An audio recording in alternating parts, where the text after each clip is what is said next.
with all four. And so I encourage you to don't get discouraged. You know, it's what I like to refer to as an optical illusion in a way of how you look at it. And sometimes it doesn't come to you right away like an optical illusion. And then all of a sudden, once you see it, you can't unsee it. So it's just about practice, practice, practice. So anyway, so if you want to go to my desktop, Sue, I'd appreciate it. Excuse me, I've got it. There we go. Okay, this is the size we'll be working on. And this one, obviously I have some that are just one color, but this particular one is a couple of different colors added to it. But I like to look at the design aspect and also the color dominance. And so it's more warm, but there's a cool relief in there. But anyway, this is seriously one rose that I have taken, and you can see it on my screen, that I use the shadow of the rose when I am sketching it on there. But I'm not taking the pencil right down to the edge of the rose. I'm just over accentuating it. So let's see if I have, oh, this has got a bunch of stuff on the back already. So I'm just going to kind of give you a quick little lesson on how I do these. So I mean, I'm literally, you can put it down on the paper like this and do some type of sketching, and I over accentuate, and I'm coming around it like this. I see the top of that rose. There's some little funky little thing there, and then they have these little tendrils or something, I don't know. I usually have somebody in the class that can tell me what those are. And then I definitely do a stem that has got some little hitches in the giddy up, I call them, because there's nothing more boring than seeing a straight line like that and then the rose. But does that show in the camera? Totally does. What is the dimension of that piece of paper, Jennifer? Someone's asking. 5.5 by 15. So if you want to kind of prepare that while we're talking, and if you'd like to work on 2 of them at a time, that'd be great, because I'm going to assign homework. Don't get mad at me, because that's the fun part, painting. So anyway, I literally take this rose and I'll just turn it different ways to get a different look. And then sometimes you have to just say, okay, I'm not going to look at the rose anymore, and I'm going to draw a bud or something that's not the same as a big shape. Like this one particularly has, there's a couple of bud shapes in here, and you're only going to add one rose at a time. So you're going to sketch, then paint, and then sketch, and then paint. You're not going to draw all your roses at one time. And I want to emphasize that, because in my workshops, I have had people draw the whole bouquet. And that completely defeats the purpose of why I do one rose at a time. So this one kind of shows a little better description of that. This was the first rose that I drew, and it's the lightest value. And then I usually add one that's connected. And so it was probably this one. I'm just going to kind of guess. And then I did this one, but you're painting around them at the same time, and not the whole way out, but not a halo around the rose itself. And this will all come into play once I start the demo.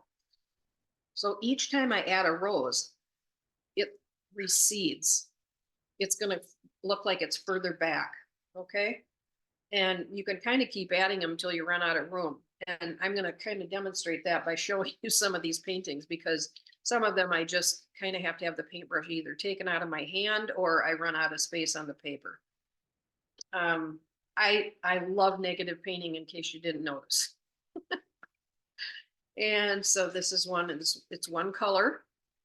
And, I just kept adding layers, and then eventually I would add, maybe a darker blue or something to make the pink get darker.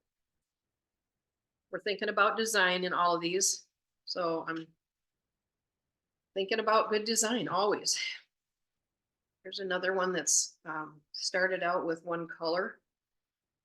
And then I wanted to share this one because I realize we have somebody on board that's doing doing this workshop in acrylic. I will not be teaching it in acrylic, but I just want you to know it can be done. This actually has collage incorporated into it as well. You can kind of see some of the pieces in here. And then I just basically got rid of what wasn't roses. So that's kind of an easy way to describe negative painting. You paint everything but the rose. Okay. I won't show you the other stuff that we're going to work on tomorrow or starting to get you confused. So Jennifer, could you quickly address the colors that you were using, like what you were using in each one roughly? well, afraid you were going to ask that question. Oh, sorry. This one is magenta. Um, it happens to be on the back of the paper that I wrote down. This one I did not write the colors, but if I were to guess, I'm going to try to pick, a red, a yellow, and a blue and stick with them, but mixing them to get different colors. So alizarin crimson, probably new gamboge, and French ultramarine blue. This one, probably the same colors. I kind of like those colors. I don't know, I guess, right? This one is magenta as well.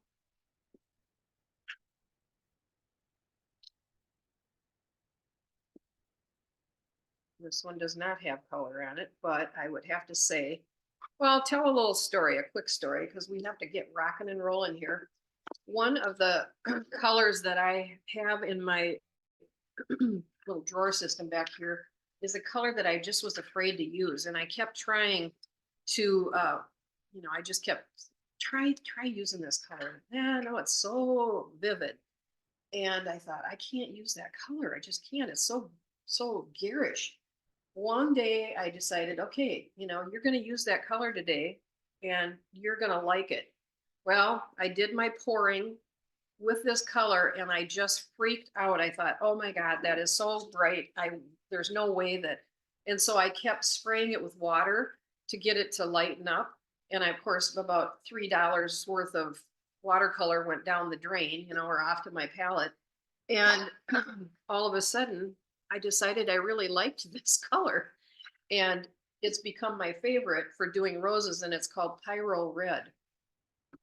So I'm going to use it today, and you will see what I'm talking about. So I'm just going to kind of explain the process, and then I will start one, and you will also, after my demo, you will do yours. But this is how I start. I wet the paper randomly with the biggest brush you have. And when I wet it, I'm pushing the color and getting different shapes. But I want them to connect somehow so that when the water is being tipped and your painting's being tipped, they'll connect. They're not just going to be an island. And this is achieved right here, the little flex here, by really running that brush across there parallel with the paper very quickly.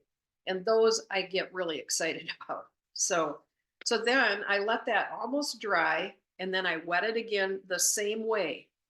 Now I'm thinking about keeping some of the whites, but you can't always keep all the whites, right? So this is another one in the second pour. So I pour twice, usually twice, maybe 3 times, depending on my mood that day. And if it's a bigger piece, I may pour, 3 times. So this is what it looks like with the same paint, same color. The value is increased because it's over the top of the first pour. Okay. So this one's ready to go as far as I'm concerned. So then you just look at it and kind of decide the orientation of how you want to have the painting be. If there's an area that you like, you want to incorporate it, then that's the way you're going to work. I'm going to show you now go back to this. If you look at this, you can see some really weird things going on in these roses. Are these roses that you can buy at the store? Probably not. And if you find them, let me know because I want to go buy some. But anyway, I just get really excited about the history that's underneath the actual painting. If you really look closely here, you can kind of see some line work through here, just from the paint getting poured, and I encourage drips. And so it's just really fun to work with those. And sometimes I embellish them like I did with this one. I did a little color sanding right there. And I sometimes will even add another glaze over it. So just because when I may go back into them and add color at some point, but by no means at all do I ever try to make them look like the actual rose itself and the petals and things like that. You know, they're not a three-dimensional piece. I had a woman remark on one of my posts on Facebook that roses only have so many leaves or something like that. I don't recall. I didn't even respond because I didn't know how to respond. My paintings are so far from being realistic, it's not even funny. So I don't count those leaves. I do count, uh, you know, is there an even number or an odd number of flowers? Sometimes I don't care if it looks like it's illusionary that there is something there. 2, 3, 4, 5, 6, 7, 8. Okay, there's an even number, but I'm not concerned about it. If somebody says to me, well, I don't want to buy that painting because it doesn't have an odd number of flowers in it, then I don't want you to own it. But anyway, so we'll start out by pouring the watercolor. And then while that's drying, I'm going to do the demo on how the roses, how we start them. So I will demo the pouring right now. So if, while I'm getting my paper out, I'm looking for the one that doesn't have anything on it, which isn't right here.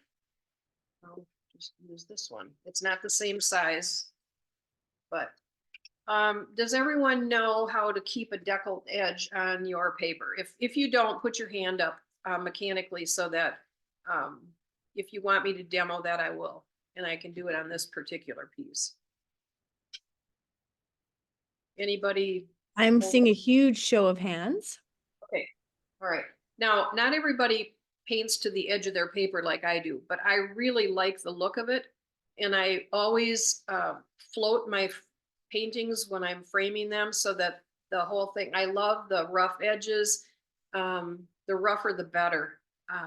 But I love it. So, all right, well, I'll make this piece of paper to size.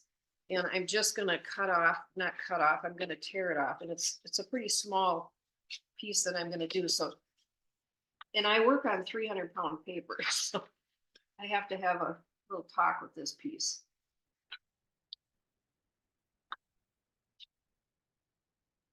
If I grunt, can you edit that out, Sue? I will do Okay. my best. I don't know about snoring though. Yeah, oh, I didn't tell everybody that we were going to take a little break this afternoon. No, I am. You aren't. You're gonna be working. I'm gonna take my nap. And if I snore, then Sue's gonna edit that out. All right, so I folded it back and forth, okay? And I use 300-pound paper because I just can't stand buckling. And then I start the edge a little bit like that, and then you set it up on its end, and I've got it at an angle, and I'm just pushing down, and the paper literally is just pulling apart. Okay, when you get down to the bottom, sometimes you just have to pull it apart. But there's the decal edge. Okay, voila. Sometimes when I teach this in my workshops, people say that was worth the price of admission. So, because trying to cut a piece of paper straight is pretty tough to do, I think. And so tearing has always been my option. Okay. So I want to find the right side of the paper because I like the right side. I'm getting the edge down. so it doesn't stick up on the decal side that I just made. Okay. Now, before I wet my paper, I will get my paint ready. And I promised you I would use this Pyro Red. And I just am squeezing out about the size of half of a pencil eraser because that's all I'm going to need on this small piece of paper. And then I use a kind of a stiff flat brush to stir my paint. And I'm just going to add a little bit of water at a time because once you put it in, you can't take it back out. So I'm making watered down watercolor. So I pull the paint into the water. And that way I don't get lumps. And if I do, I don't get worried about it. I just keep working it till there are no lumps. Tim has a great question. How do you remember which side is the right side of the paper? Okay. Well, the tooth on cold pressed paper is just a little bit bigger on that side and it's a little rougher on the back side. There's not a wrong way to do it, but this is my preference, is to have it on this side. All right, so I'm going to add a little bit more water to this. You can see that I used a spray bottle so that I don't overdo it. You know, the old oops. All right, so my paint is ready. It's about the consistency of maybe half and half. We always compare it to, you know, food, Hershey's syrup or whole milk or half and half. Okay, so rinse that brush.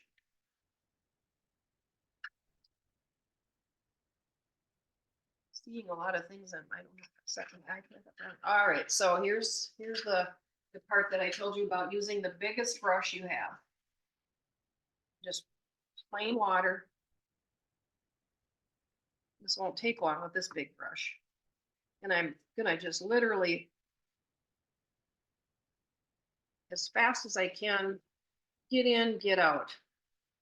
I'm looking to see if I have connections, and that's basically it.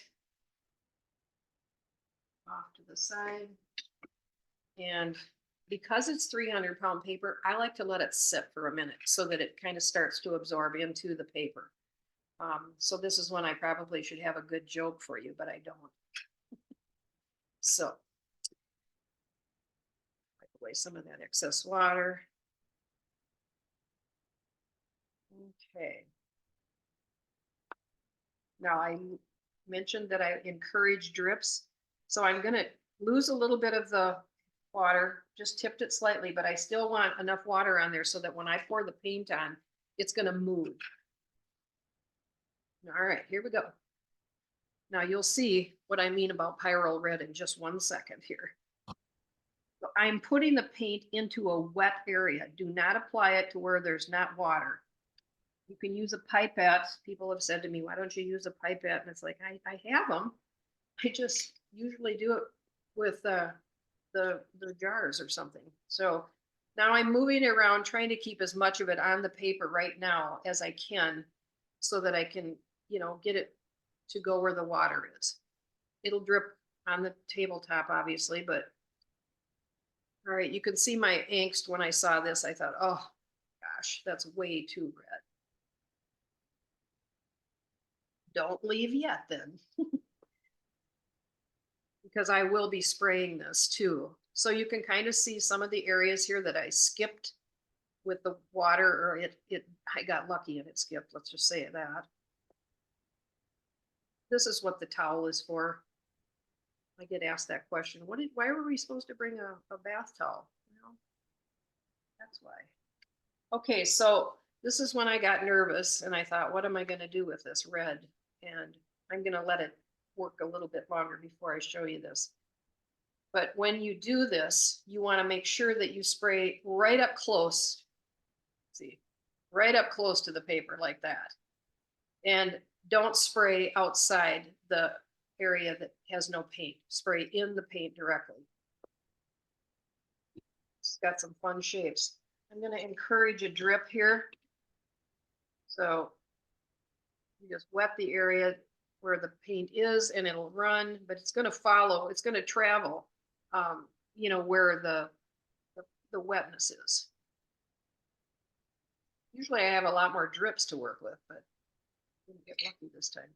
Okay, so I wanna soften this to a certain degree, the color value. So I'm just gonna wet it in the area that's where there's paint.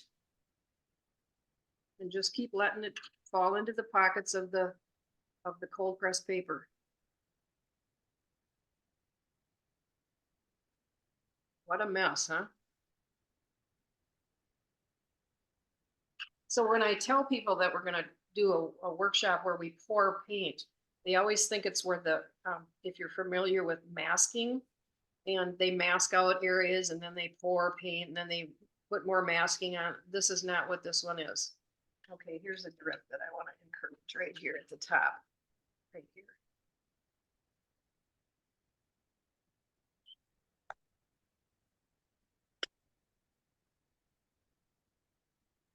Oh, I'm not doing an ad for Cheap Joe's, but I do love Cheap Joe's, by the way. So fun. Yeah, I just ordered a bunch of paint. I'm actually going to take a workshop from a friend of mine, Ann Abgott, and it is going to be hard for Jennifer because it's a bismuth palm. OMG. This thing is so detailed and you have to draw it ahead of time. And I use my light box and it's going to be a tough workshop for me. She's an amazing teacher. Okay. So I'm going to leave it as that and let it dry. Another And great question. Do we cover the whole paper with water or just randomly? no, please don't do that. In fact, no, I'm not going to say what I was just about to say. You can see about how much I put on here. Now here's another, I'll show you another, the one I showed you in the beginning. You can see how I've left areas. And remember how to get the skips if you can. Use the biggest brush you can. Because if, that's a mistake that I see in my workshop sometimes. People will try to do, the wetting of the paper with something like this. And you're just going to get something that looks like snakes, because you're trying to, wet the paper. Get the biggest brush you own. So your task now is to get your color mixed, wet your paper, and pour the color on and let it work. And don't be in a hurry to stop. Just keep letting it, if you've got a granulating color. Now, the color that you choose, you don't have to pick the color that I chose, but pick something that you'd like to, because we'll probably just do a one color rose. Or, just using the one color. Another great question from Kat Watson. Do you think about transparent or opaque colors when you do the starting pours? Yeah, I do like to use transparent as much as possible. Good question.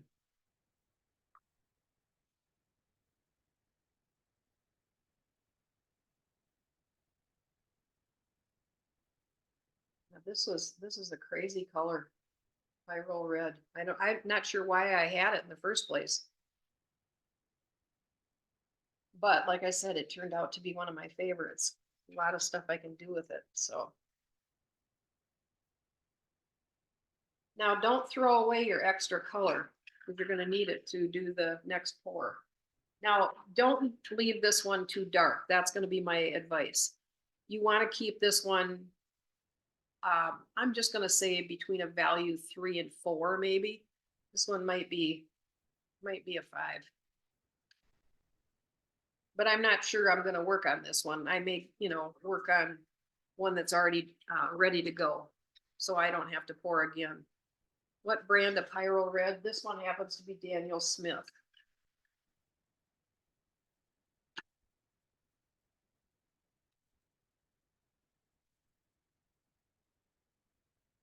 I did not use Pyro Red on these. I'm trying to think of what I did use.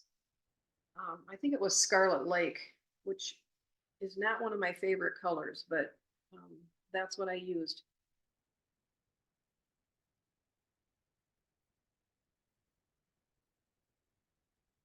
So are we all working? I saw that, Deb. I think it's intriguing that it's drying a little bit lighter than Well, it that's, yeah, looks, and that's typical of watercolor, right? yes, yes. Now, are you working in the acrylic? Not yet. I'm very busy answering things. Oh, I will you are. get I will get there. Okay, so no bathroom breaks for you, huh? Oh no. Oh no.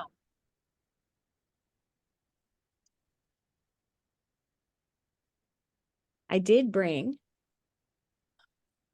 flow release medium though Oh, yeah, to put into the little cup yes.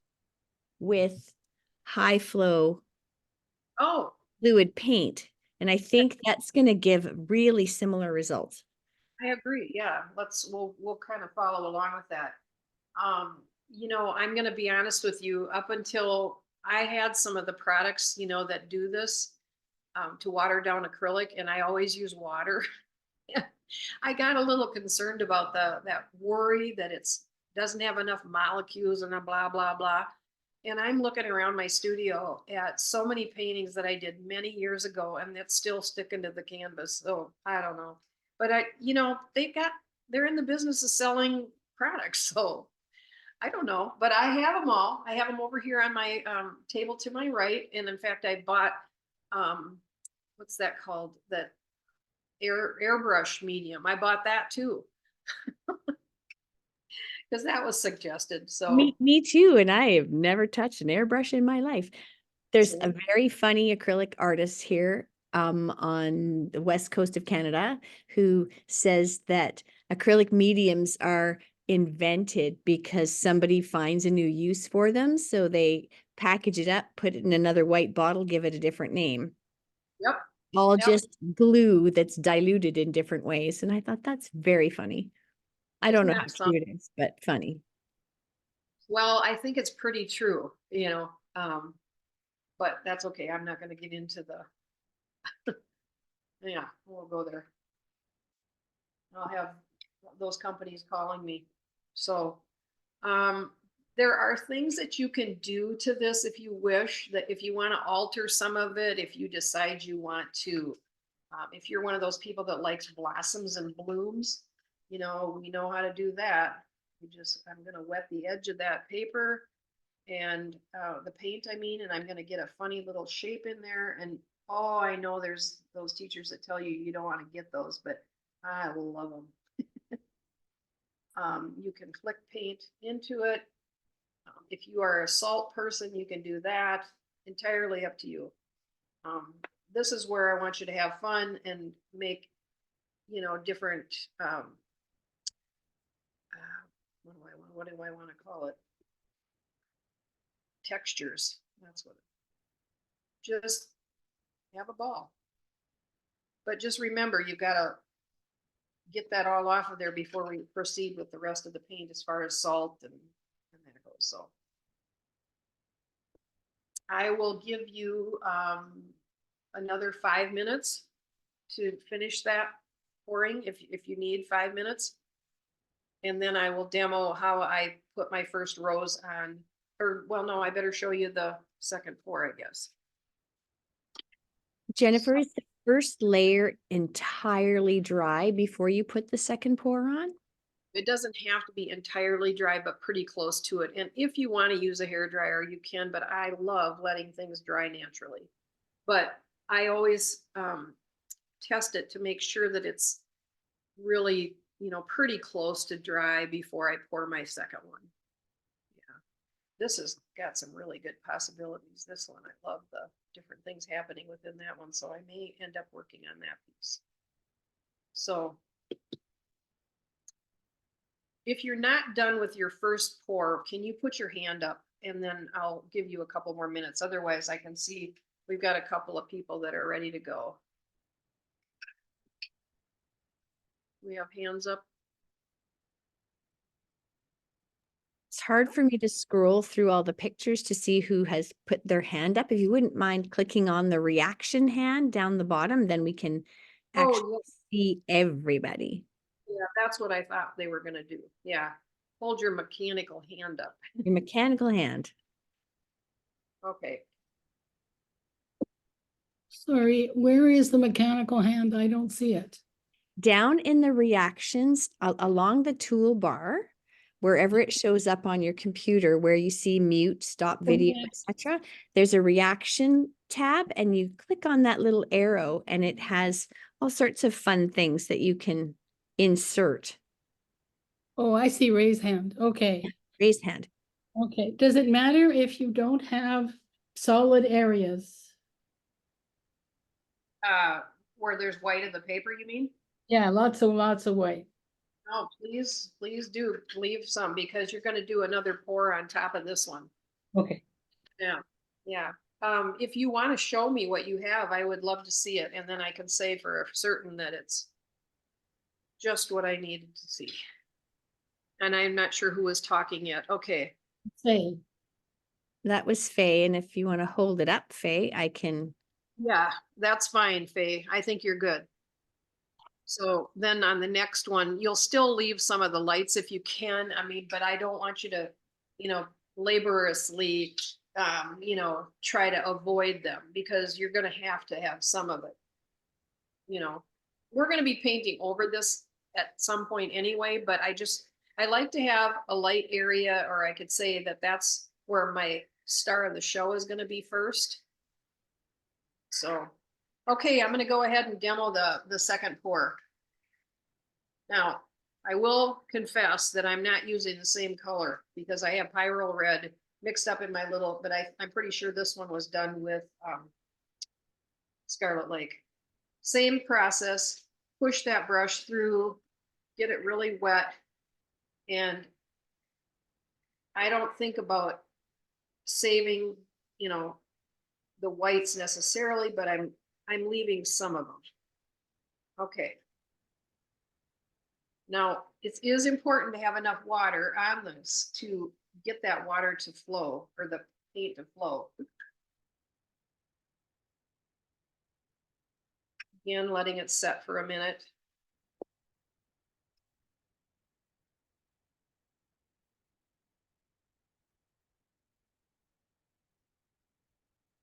Two, three, pour off, and then I'm gonna put my color on. And sometimes I add a little bit more water to it because as it sits, some of that water is evaporates or something, I guess, and that the color isn't as liquidy as I want it to be. Okay, so and then, like I said, pour your color in where it's wet.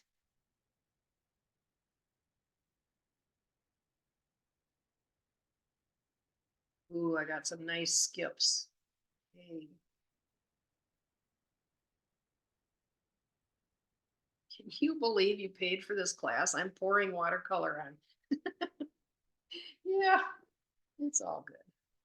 Okay, here comes some wonderful drips.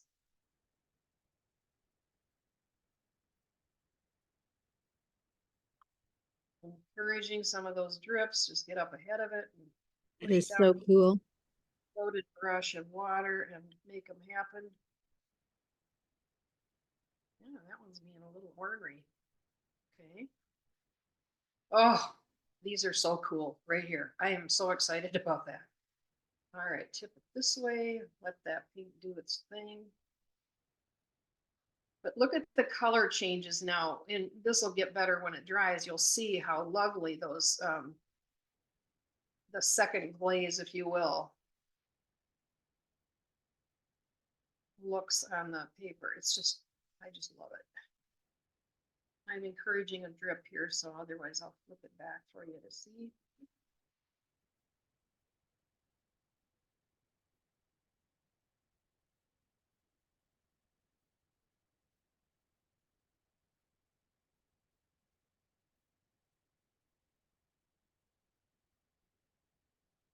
I'm gonna grab it where it doesn't have paint, so I'm not getting my finger marks. Yesterday I had a interesting thing happen. I was working on a painting of some pomegranates. I was waiting for a glaze to dry, so I thought, well, I'll have my lunch now. And so I set the painting down like that. And when I came over with you should never eat by your paintings, but I always do. I set the towel down next to it like this, if you can see it at the bottom of my paper, and I accidentally pushed it up into the painting. Oh, that didn't leave a very nice mark. All right, so that's my second glaze, and I'm gonna let that dry. So I'm gonna give you a couple minutes to do your second glaze, tip it and encourage the drips. This is what I wanna see, is this craziness. And there's still some white, as you can see. This is kind of reflecting on my board. I might have to switch boards here so that I'm not using an acrylic board. And let that dry. And then I'm gonna demo how to, put your first rose on there. And while I'm letting it dry, a lot of times that's when I do my turning and looking to see, where am I going to put that first rose? I'm looking for an area that does have some white in it, but I don't want to say, oh, this looks like a rose. Let's put it right there. Oh, don't do that. That's too easy. We're going to, mess around with, some shapes in there that maybe aren't exactly like a rose. So one thing I do want you to think about is this. Now, they're not straight lines, I get it, but this is something that I kind of forget to tell. And some people that are maybe not as advanced might not know this about design, that you want to pick one of these places where your checkerboard or your, what do they call, tic-tac-toe board intersects. And that's where your center of interest should be located. One of them. I had a guy doing all 4 places on workshop, so I try to specify one of those places. So, in thinking that, I may, look to put my rose here, or is it here, or maybe down here, or here. It's entirely up to you which one you want to choose. But I love to see crazy, things happen within that rose. And this is so enticing to me right there. Do I want to include it exactly? Maybe not. I might just put part of it in the rose. This might be a little bit of interest here, where there's something underneath it that is abstract. That's the word I'm looking for. Because it entertains me when I go to paint my rose or around my rose. I bend the rules a little bit on that center of interest. Sometimes it might be slightly lower, it might be slightly higher, but you'll know that that's the star of my show. Okay. So I'm going to let you work for a couple more minutes. And are you working with me, Deb, or are you that fast? Are you talking to me? Yes, Deb. Oh, Deb, I'm sorry. I learned the hard way that I cannot keep up. So I watch first and then I work with the replay and I stop it when I need to. okay. So I am going to work, but probably not. And I'll be in and out all weekend because I've got crazy stuff going on. Okay. Okay. Very good. I see people tipping their papers. I love it. Ugh. Let's see, I got to get the whole thing out here so I can see. Does that show up on the screen, Sue, when I did that? You're muted. It does. It shows up beautifully. No, does the gallery show up? I'm trying to look at everybody. Oh, I can. Here you go. Gallery. How's that? There we go. Okay. No, I had to switch it. So, and then I'll go off of gallery view. Ah, we're mixing. I love it. Oh, Lynn's got 2 beauties going there. Nice. Very fun. Thank you. Oh, yeah.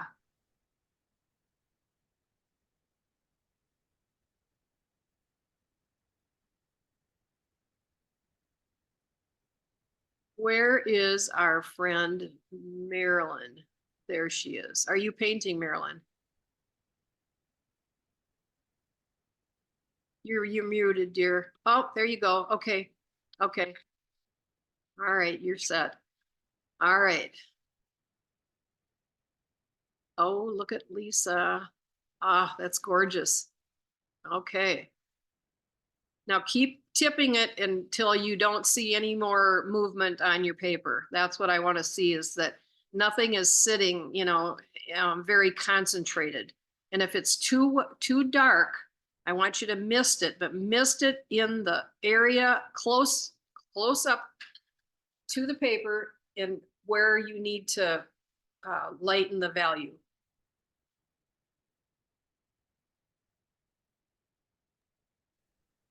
Kathleen or Kat Watson is asking if you pre-wet the paper before the second pour. Yes, same thing. Yep, I mentioned that to not cover all your whites, but go ahead and don't worry about, trying to go around them all. But, if you leave a few, that's good. Okay, if you look at my screen, you can see what I've done on these two pours that have actually two pours on them. So you can see where the value has increased, where it's darker, of course.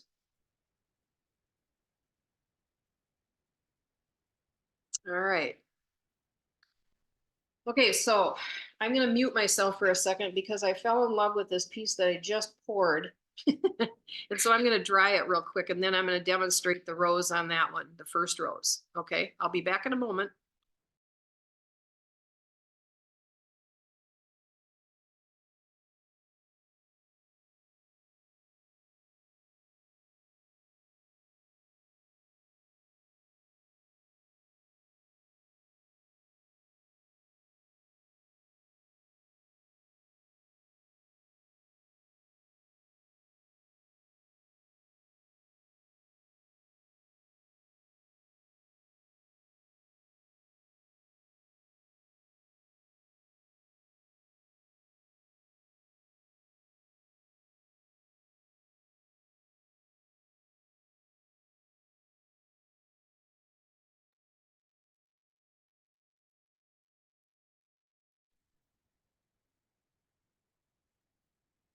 This is a toss-up, but I'm going to go with this one.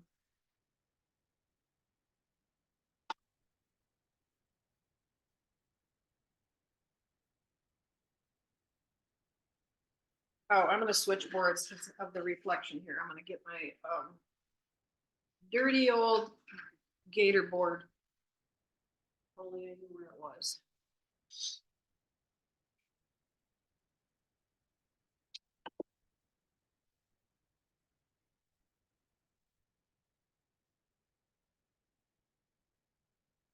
Fear not, there will be no reflections on this board that I can tell.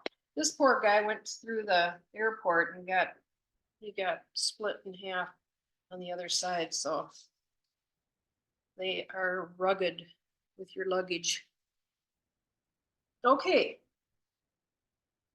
I'm putting my pyro red off to the side in case I decide to, use it for glazing, which I may. So again, I'm thinking about so maybe we'll go to my tabletop, Sue, and I'll get rid of this and put it on. Actually, I'm going to leave it on gallery so that I can kind of watch you guys. Okay. Everybody see the spotlighted desktop? Okay. All right. So I am going to start auditioning the center of interest for the center of interest. And sometimes I use the shadow of the rose, and sometimes I just look at the rose and get, kind of that shape. That's all I'm looking for. Sometimes I take the rose off to the side of the painting. I mean, off of it completely. Not normally with the center of interest do I do that, but okay, now I'm gonna try this way, see if there's something here that I like. Ooh, boy, this one could go all different directions. But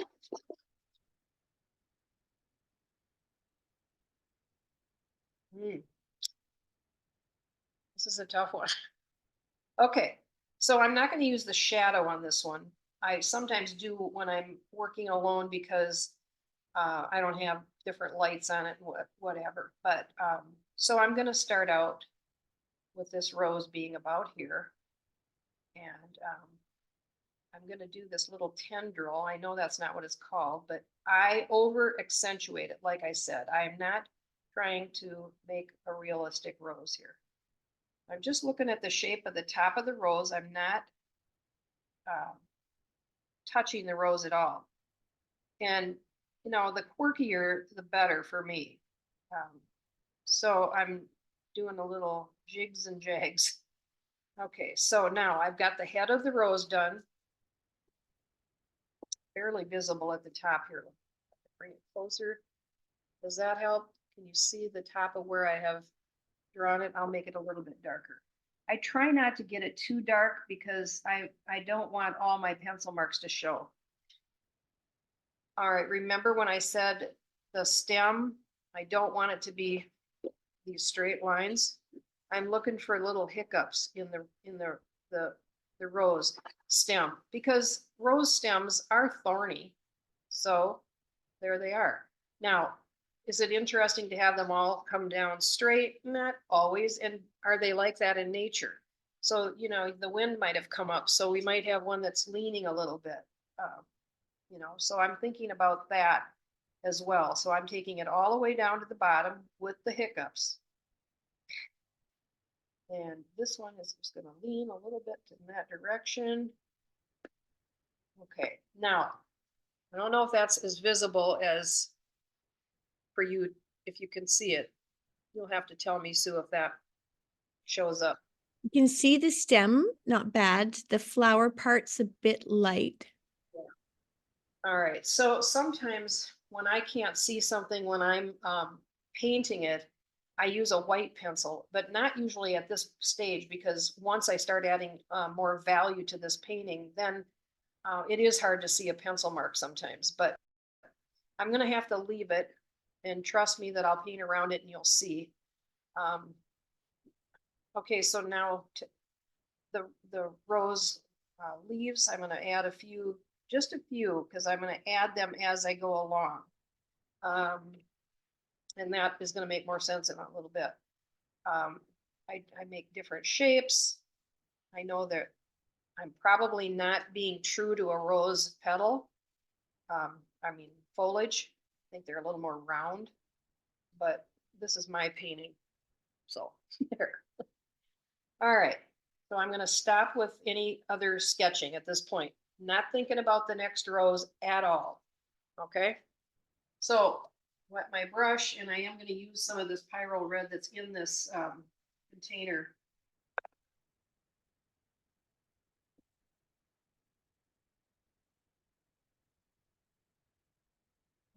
You probably can't see my palette, and I think sometimes people do like to watch that to see about the consistency of the paint, etc. Is that?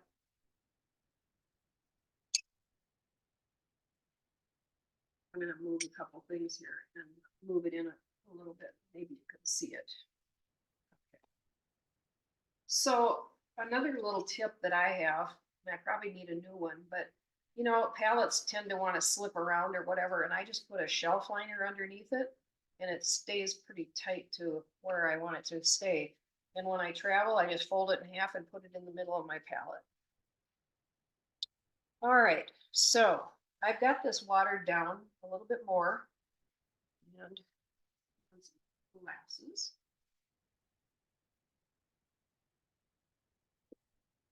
Now, obviously, to make this rose appear, I'm going to paint everything but the rose, right? But I'm not going to paint all the way out to all the edges, but I'm going to lose some of those edges with abstract brush strokes or water to soften an edge or something like that. The reason that you have to paint around it is twofold. One, to make that rose pop out. Number two, so that when you put your next rose in, there's a value change that's more depth so that that rose looks like it's receding. Okay, so I'll start over here.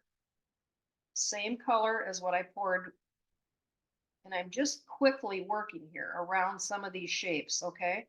Now, when I said abstract, I sometimes will just do that to lose an edge. I know that looks like, what the heck, where'd you learn that? And it's called by painting. I don't want you to go around the rose like this and just trace around it. That's a halo. Don't do that, please. Because you got to have this value come out here a little bit to make that rose stand out the next one you do, okay? So I take a very pointed brush and I start getting into those areas so that this rose is going to have some shape and some sass to it.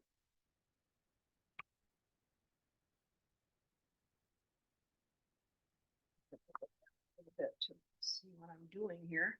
But you can see that I just softened that with a little bit of water. Take that off the edge. Get in there with that pointed brush. All right, now that's the stuff that I chose on purpose so that I would have this, the white sparkle in that. And I may tone that down later, I'll see. Those are all decisions I make when I'm evaluating at the end. I'm coming right up into some of these little areas that I've sketched. Here's the tendril, and here's that other side of the stem. Now I might leave some of those little areas. It's an abstract thing, and that's kind of hard for some people to grasp that, you know, that doesn't make sense to me, but it will. This is moving down. I have a little area here where there's that tendril that is sticking down, and this is all gonna actually build up with more glazes as we go along. So this will pop out even more so. All right, so I'm gonna lose that edge a little bit, and I don't care if there's funny shape there. It's just that it's gonna be the interest in the next rows.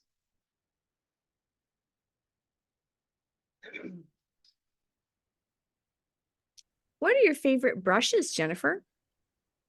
Well, I like brushes that come to a nice point for one thing, and this is a Richardson, I think. Yeah, and it's a number 14. I have a lot of brushes, but I'll tell you about my brushes in a little bit when I'm past this point. And there's a story about the ones that I cherish. Spent a horrible amount of money on, but it was well worth it. All right, you can start to see things popping out here, right? Now, again, I don't want to cover this whole thing. I'm just losing edges here.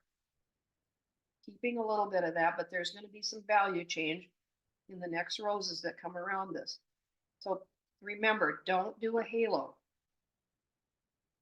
You're understanding what I mean by that? Paint further out from the actual rose so that you have the definition of the shape of the rose. There's one of those. Sometimes I even make a line.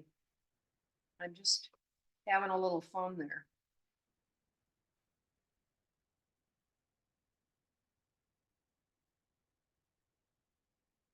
There's a, not leave that edge there.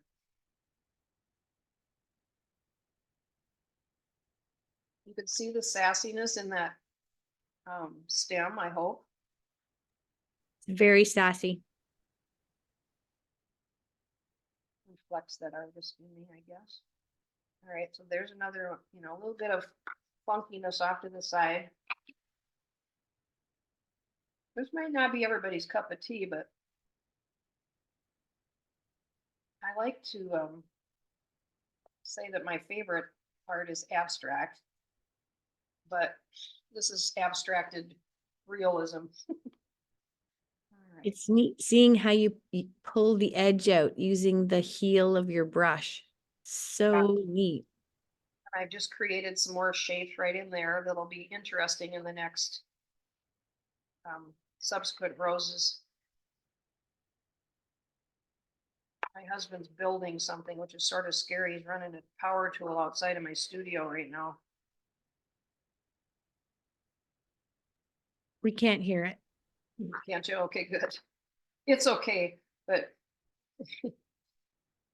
All right, so I'm down here. I don't want to get too carried away with, so I'm wetting my brush and just losing the edges a little bit.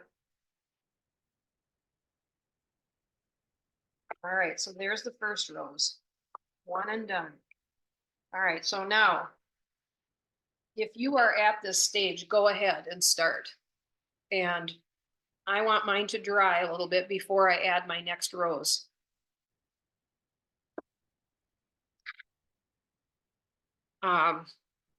Sue, you'll just have to kind of remind me when you want to do the 15-minute break or 10 minutes, whatever it takes for people to grab a cup of coffee and use the restroom.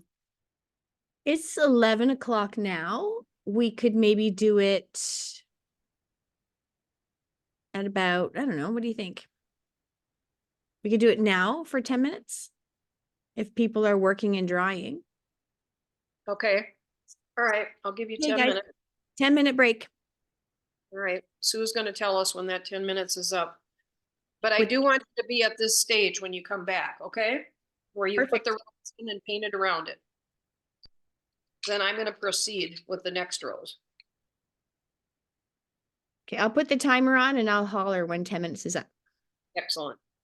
I'm going to mute myself.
I'm just going to ingest one little comment as far as anyone that maybe isn't familiar with working with the watercolor and the pencil marks.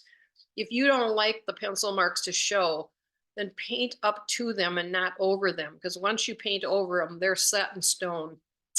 So, just a note, I don't mind them, but I don't keep them all. I do a little bit of erasures at some point.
Marilyn Jones, I just want to ask you, when is it that you will be leaving for, and how long will you be gone? You'll have to unmute yourself probably.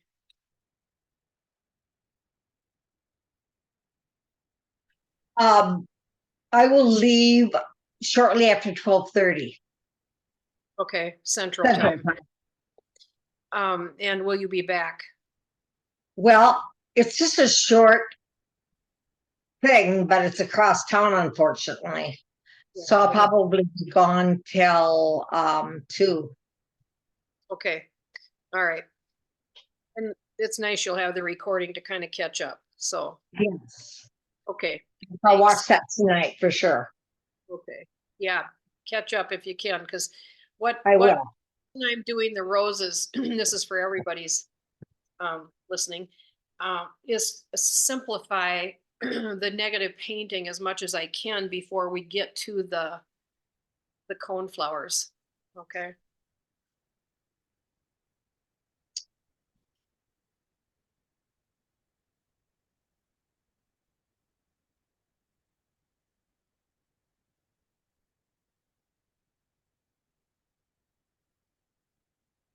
I see Faye searching for a specimen for her.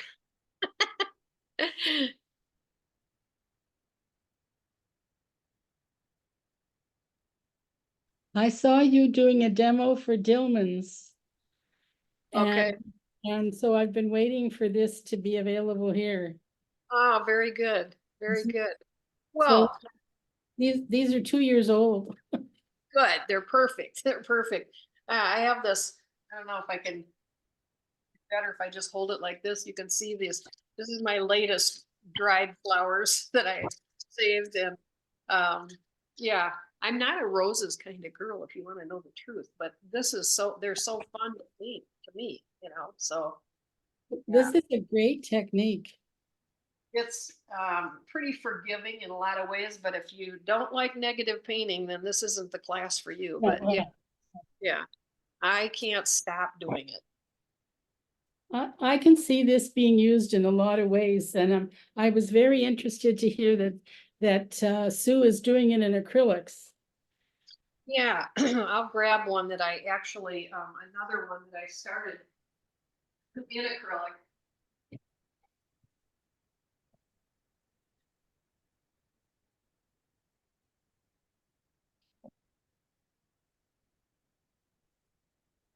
Well, said that, and I think what I did is oh, here, I got it ready for me. I scared myself.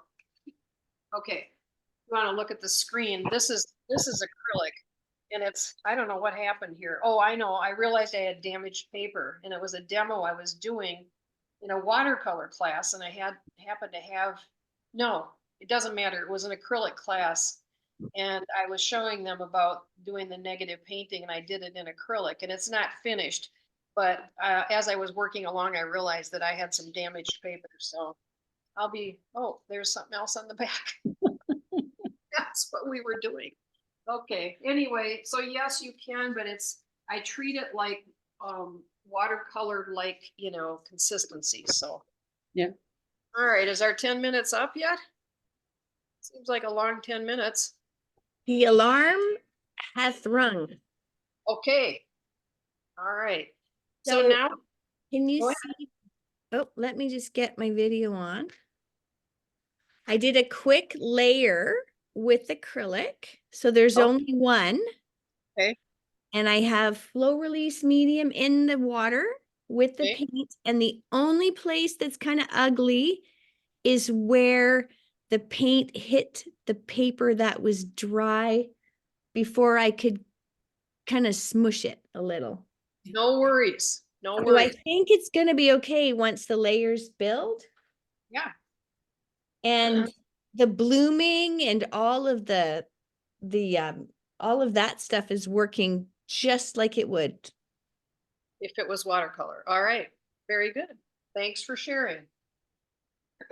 Okay, so I'm about to do my second rose. And so I've taken the same rose And maybe it's because I have a lack of imagination or something that I can't just draw.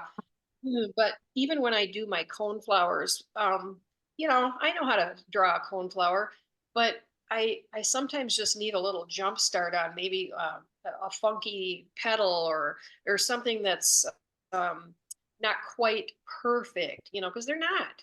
And so I, highly recommend, I look at Pinterest all the time for, ideas as or flower shapes, or I have a bunch of photos that I use that I've taken. All right, so the rose. I always join them in some way, shape, or form, whether it's just the tip of the edge of it, and I continue on with the next one. I could take this off the page this time, or I could, start with the next one going this way. I want to think about my design now, though. I don't want them all lined up, like stair steps. I don't want something. The next one, I just do not want it to be away from this one. I want it to connect.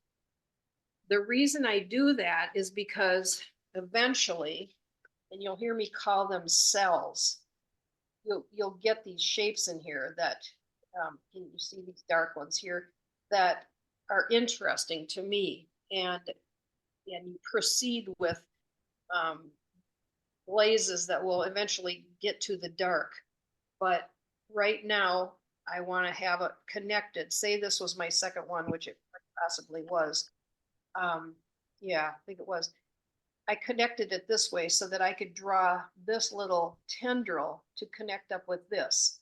And so therefore it, shows a little bit of connection and these different shapes.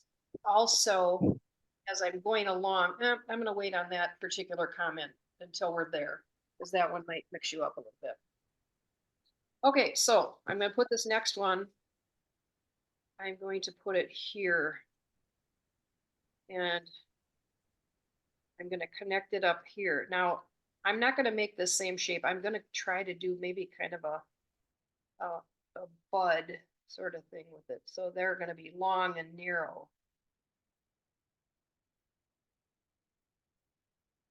Now I'm taking the rose away and I'm going to draw some of those tendrils, and I make them oversized. I like, because that's another part of the sassiness to me. I'll make a couple of them. Put that one down like that. Now this rose is going to come down this way. And so it's going to be behind this rose, the stem starting here. So I'm going to end up with a tangent line right here, and I don't want to do that. So I want to come through this part a little bit more so that it goes behind that tendril on that one. I was almost going to have it lined up with the edge of it, and that's a tangent line. Okay, now I'm coming down and make that up a little bit. Down. All right, now I'm going to come behind this one and I make the faux pas here. Do not put an X in your painting, but there's going to be some things that are going to change that. So don't worry about it. All right. Now, this is where I try to, I'm talking about the cells right now. I want you to think about the cells being areas that you're going to glaze with the roses that are butted up to one another. And so I try to make it so that they're not so big that you have to keep working so fast to keep your bead going with your paint. And it also creates more interest. And I want to catch it on every glaze as much as possible so that it recedes that rose further back. So I'll connect some here, and it's going to be a stem or something or foliage that's connecting to that rose. I don't even care if it has an ending. Sometimes it's just it happens, and it's, see if I can share something here.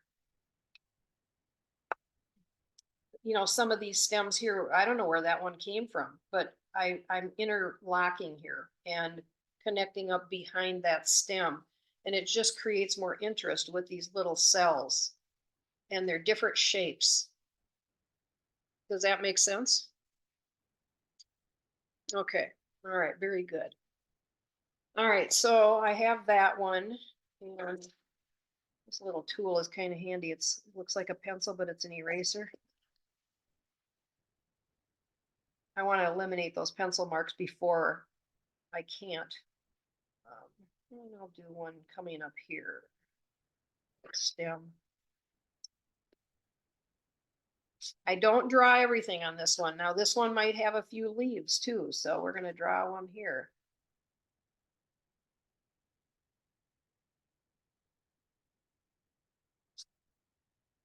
All right, and sometimes roses have a little, I don't need to add it yet, but they have a little open area where there's light. But I don't need to add that yet. All right, this is gonna be painted in here, and this is gonna pop out, and you're gonna start to see this second rose looking like it came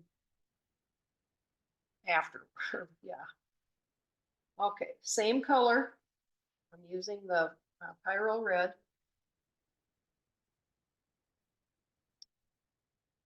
Okay. Here's a little opportunity that I like where it's so close right here that I just join it up and then I just put a little dot of color right there. It's the reflection of the light here, so 1 second.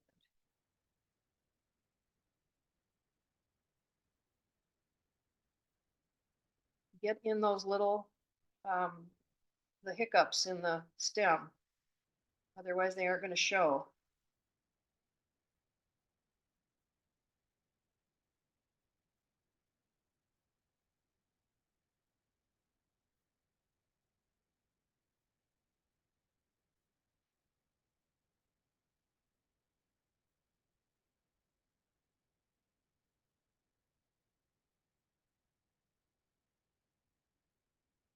Just losing that edge.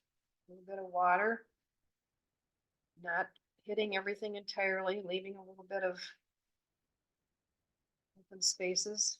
Okay, I'm going to get in between the two roses now and show where they connect. And it'll bring out that first rose a little bit more.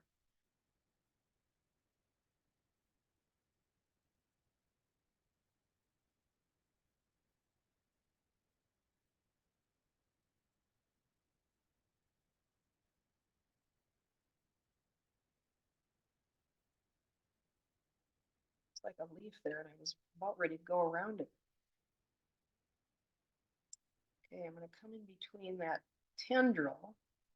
It's not what they're called, but somebody here that's got to be a flower person knows that stuff. Here I am against the stem next to it. Here's that little cell in here between this stem and that stem, and with that little twiggy thing meeting up with it. Okay, I'll finish off this side and then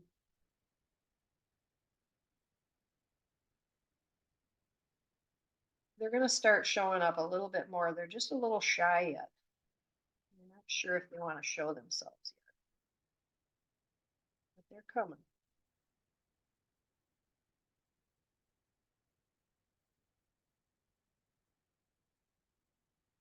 This is also another time when you can encourage drips if you want. You know, you can make one happen here. And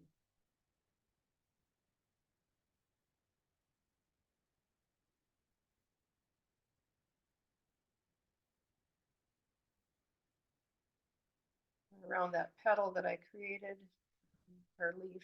And then this is another leaf shape here.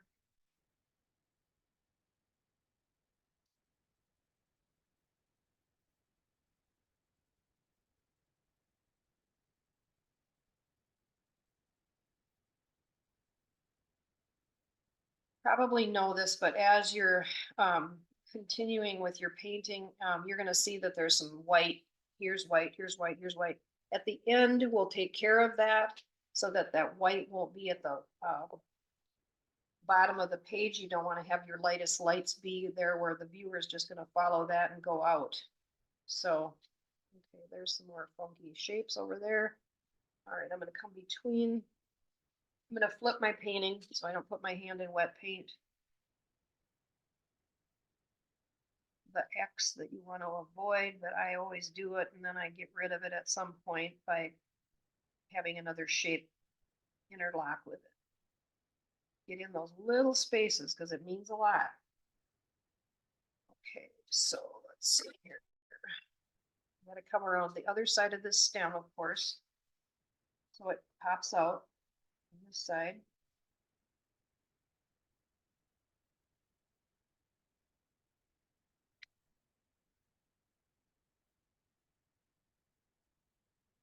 So by now you should be seeing 2 roses.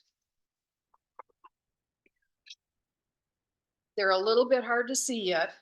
If I bring it closer. So at some point I will embellish behind this one a little bit so that that one pops out a little bit more because the value of those 2 are about the same. But that all comes later. Okay, so now that dries. So you go ahead with that step and add your second rose.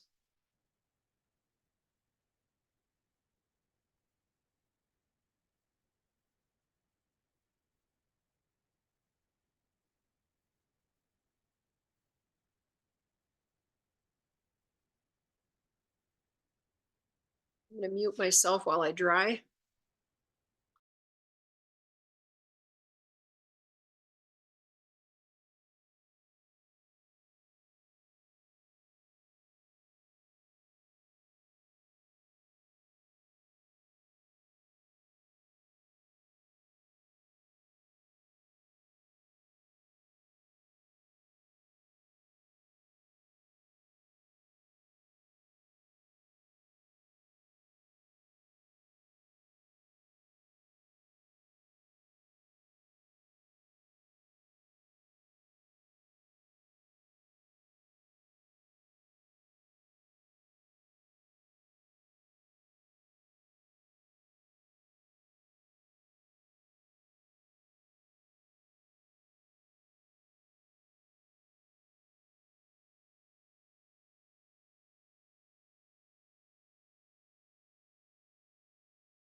I know we're recording and I thought about this while I was drying that I wanted to talk to you, Deb Yoder, about the June class. Are you still wanting to be in that?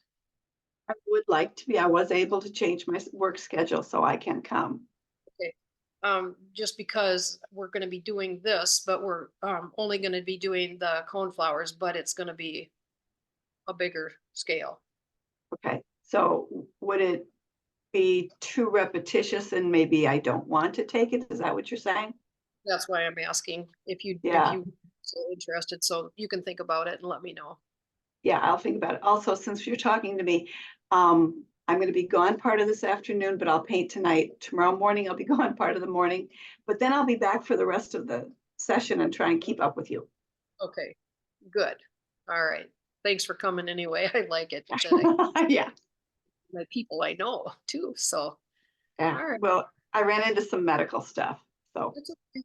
That's okay. I understand. Okay. Life gets in the way. Okay. sometimes. Yeah, okay, very good. Thank you. All right. So I see we're still busily working. I don't want to interrupt you if you are, but I'm going to show the next rows, and then I think that way you can go ahead and proceed maybe with, the next couple without me demoing each and every rose. So if you're at a point where you can just kind of listen, or if you don't want to look, or if you can, that's great.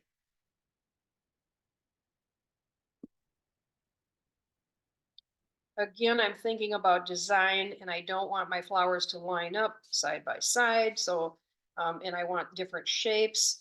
I'm going to take this one off the paper. So only part of the rose is gonna be in the painting. So again, I'm overlapping with the other one, so I'll come up not as high as this bud that I made. That's pretty good sized bud. And just a different shape. Same rose. Isn't that crazy? Okay, there's the top of it. Now I'm going to pretend like it's coming back in now because here we are. There's a tendril that I'm going to let be in the viewers. Now we've got to have a stem, and the stem's going to come through this flower. Hiccup, hiccup, hiccup in your little stems. And this rose, I think, is going to be a little bit, going to sway out of the picture. I realize that when I've been doing my roses, they're awfully straight, but this has got to change. So you're getting in on the new and revised. Let's make it better kind of workshop. Okay, I'm going to join these again at some point with a little bit of a stem, and it will have the value of what I'm trying to achieve here. Make some foliage that goes behind, doesn't necessarily have to come out.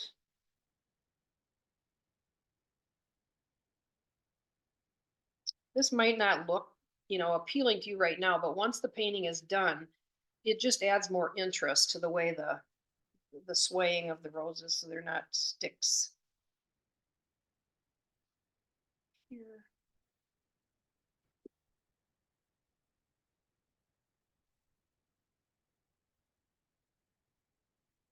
Have some flowers or petals go off the page.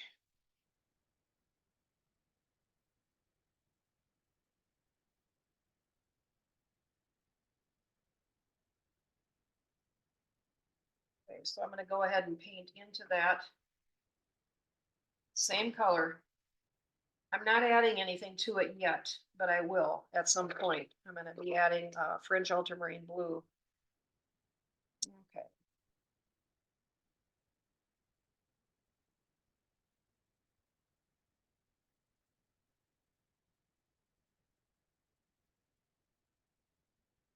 Not much value change in these, I'll be honest with you, but I'm going to change that as I paint.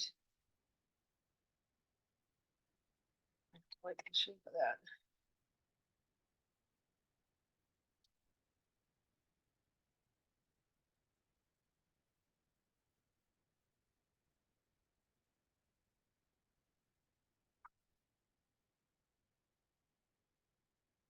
Hitting the side of my 300-pound paper so that when it's done, it's not going to have that white glaring edge at you. Getting the top of this one to pop out a little bit.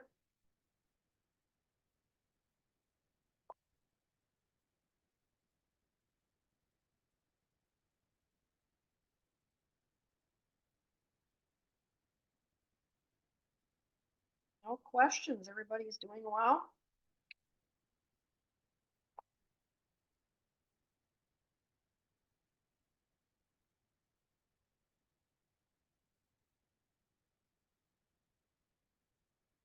Down the side, pop that out.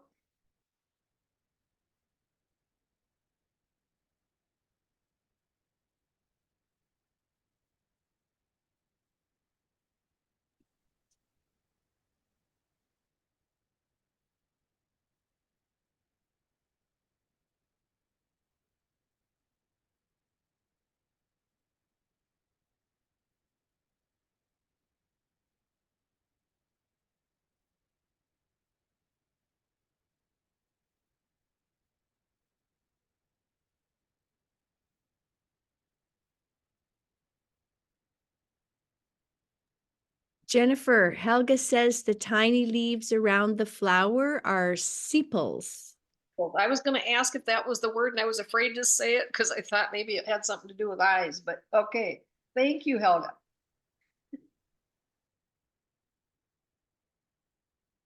I can always count on somebody filling in the blanks for me. Yeah, thank you.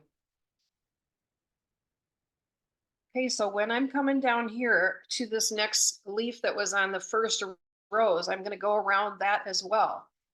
And so the value behind it is starting to build up.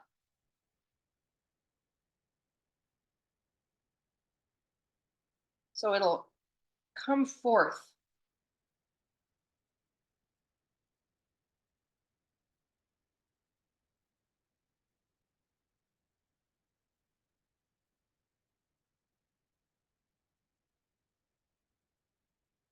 Coming between the two, where I drew some of those little stems that are connected.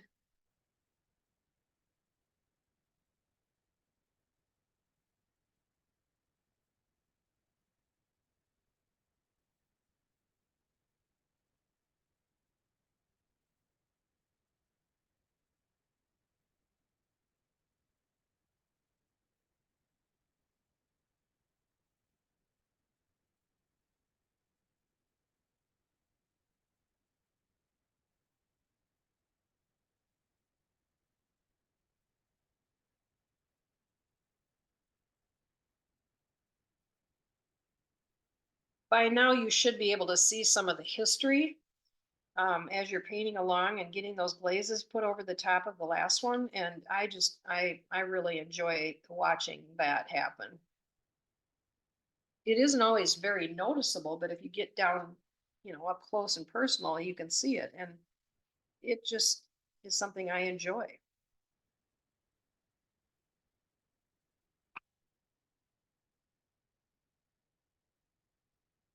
Now, if you decide you want to, add a little bit of variety and with color, by all means, like I would maybe be enticed to put a little bit of new gamboge or something into this to make some orange leading out. But for the simplicity of the class, I'm just doing it this way.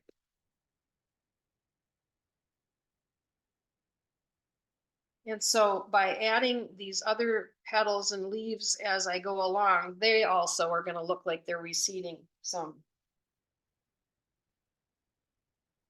So it's a mystery sometimes as to when I get so many in there, who do they connect up to? And so the comment that was on my page, I wanted to respond with saying, well, I never really looked to see who belongs to whom, and so it's kind of fun for me just to see the intertwining. I'll grab a painting while you're working and show you one that I think this is a definition of when they should have taken the brush away from me. There's a lot of leaves in this one.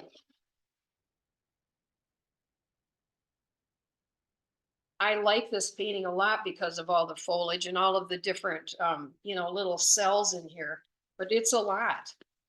So, it's when you decide to stop.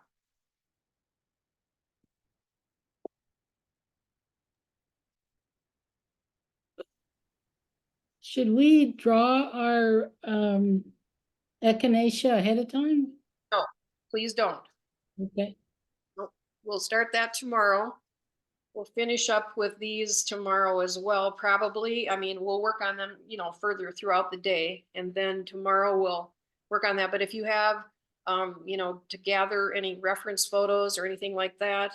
And I mentioned earlier in the supplies that for this small of a paper, I like to use a 3/4 inch masking tape and a compass and a clear ruler. That's the only thing you need to have ready for tomorrow. Sounded like a lot though, didn't it? Show you something real quick, and I usually don't do this until the end, but because the values are so close, I'm gonna try to show you a way to make it look like, not working up into that paint there. But this one is receding a little bit more. I paint around the first one, in the edge, on the edge of the next rows. And then I just get a thirsty brush and then pull that color.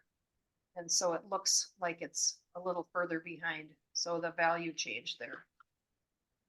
Is that showing? Yeah. It is. That is beautiful. We do the same thing with this one.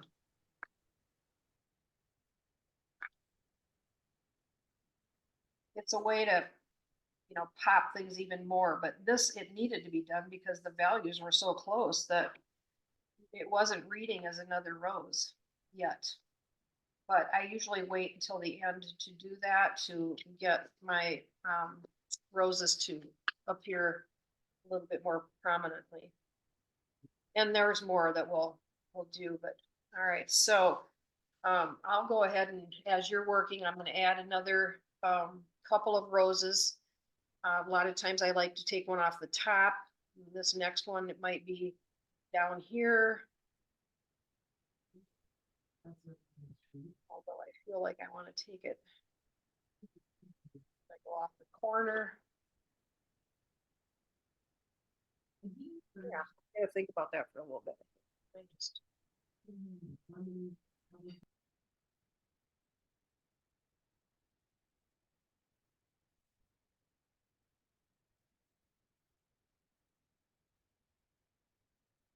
Or should I wait? Would you like me to wait, Sue?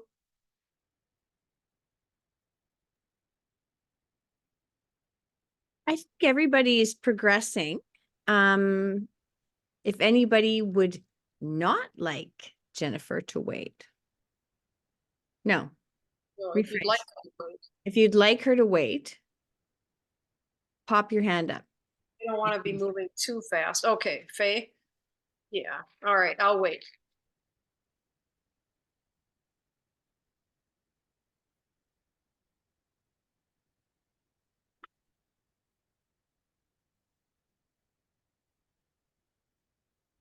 Think we go for another half hour, then take a break? What do you think? Think that'll work? Yeah, See lots of nodding heads. okay. I can also see people obsessed with their painting who don't want to break at all. Oh, you'll need a break. You'll have to go eat something.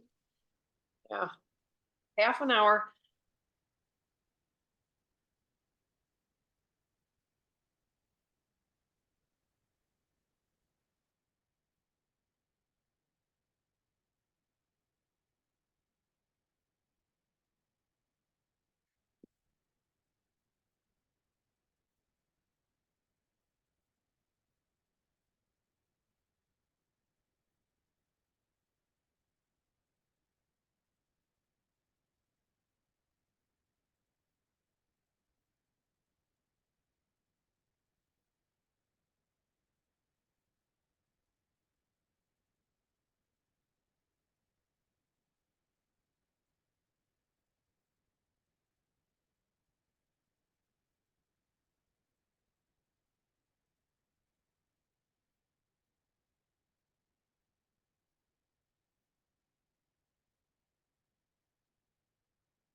Couple of questions in the chat.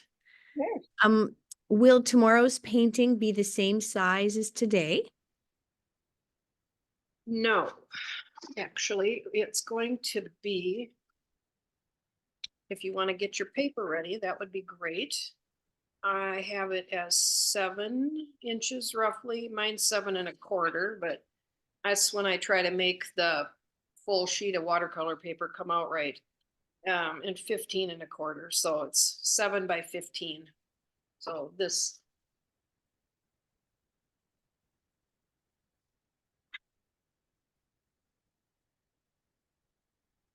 Any other questions? Yes, another question is, can you talk again about what to do when the values are too close? Okay, I went behind this rose and this rose, and I just went where I went behind the sketch of the first rose and just put some color down, and then I softened it with a thirsty brush and let the color soften into the rest of it.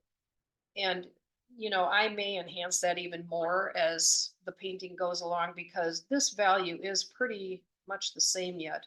So when I start adding color, like I'll add French ultramarine blue, I could do it right now. I just don't want to get everybody confused, but I'll go ahead and do a little bit so you can sort of see what I mean. Just ever so slightly, I want to darken it.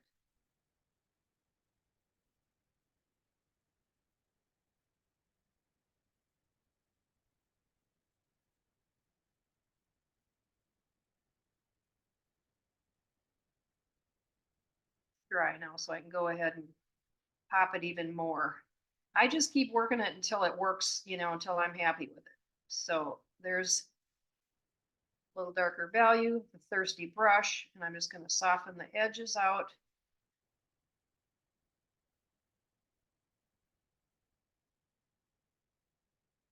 So it pops even more. Okay. That fulfill your question there. I'm gonna do it again right here.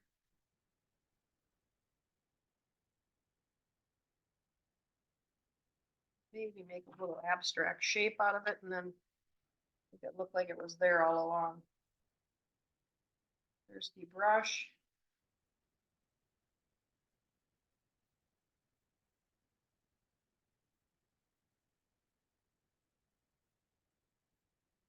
So rose number 1 is popping out a little bit more.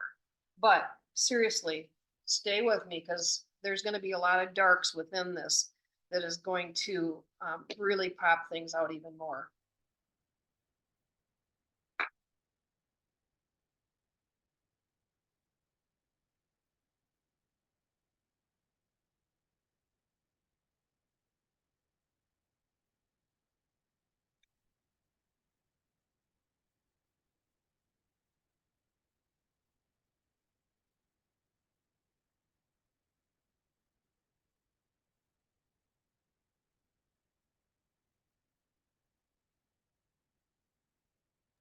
Another great question from Linda Dubney. What's a thirsty brush?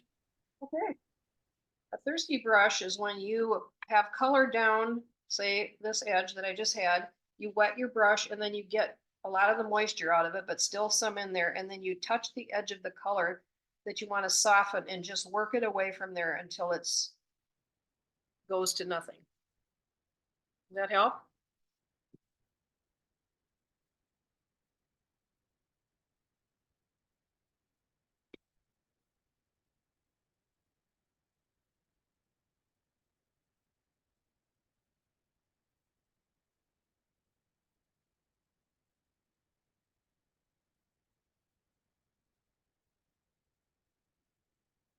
Just working on the placement of my next rows. So if you're watching, that's what I'm doing.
Okay, I'm gonna go ahead and work on that next rose. I've got 4 in there and I have a plan for my fifth one, yes, to go out the top of the paper. So I'm gonna go ahead and start glazing around it right now.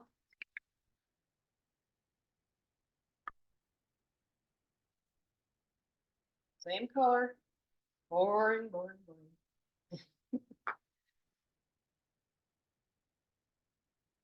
It's hard for me not to want to dip into some yellow to make some orange in this, but I'm trying to be. It's a fabulous exercise in understanding value. Have to kind of go there, don't you?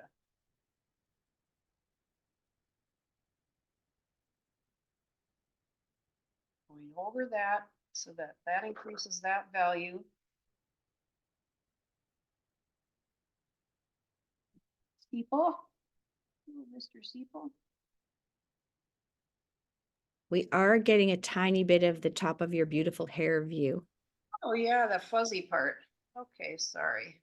You don't want to see all that stuff. Okay. So you can see the sepal starting to pop out here on that one because the value is increasing.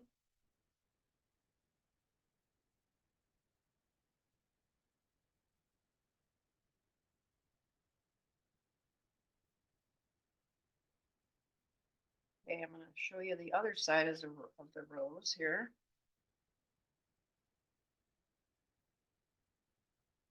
That sepal's going off the side of the page. I'll work on the top in a minute to pop the top of that rose out.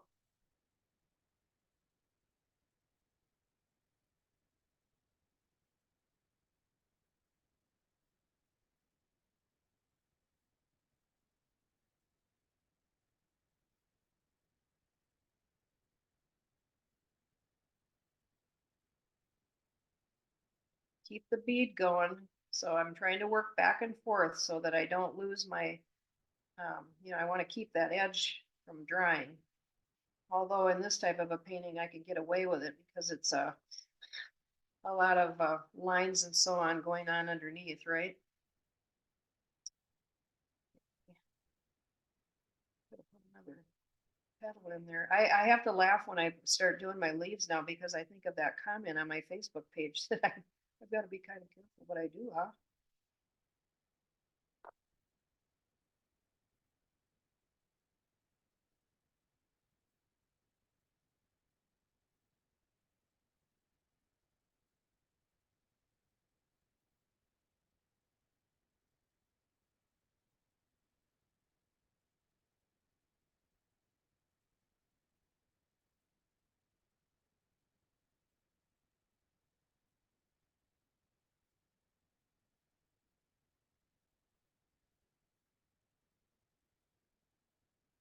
Does it make sense now about why I wanted you to just draw one um, rose at a time? So you can see how they're, receding and, well, maybe you can't with this one, because really I've got the value so close there, but I will be changing that, I guess, to rectify that situation. So now here's an area where I'm thinking, okay, I could make it look like that leaf is connected up here somehow. So I just take the opportunity to stop it there and then make it look like, it's something that you probably wouldn't even notice. But as the artist, you will. So here's another little area. I'm looking at this leaf thing here, and I'm just gonna make up, that's what I do because I've done so much negative painting, a little connection right there. And it just adds more interest as you go down. Maybe doesn't make any sense at all botanically, but it's my painting. So I've drawn some more things along the way here too to create that depth of that. I'll do this right now so that you can sort of see on the other side that I drew a stem of some sort or a twig growing up out of the side of that one, and it'll look kind of like it's coming from the back. I sneak into those little areas like that and with a very sharp pointed brush and just put those little nuances in there and it makes a difference. It adds more interest, I think, in the painting.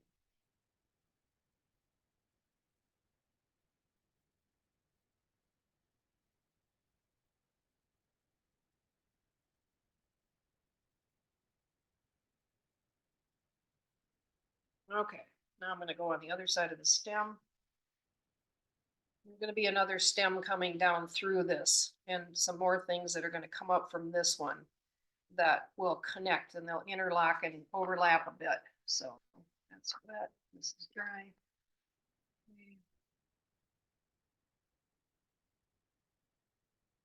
I know occasionally I make up a few of those little thorny things along the way too, so on the stem, just so it's not straight. That's what the pointed brush helps with. So you can get right into those little spots.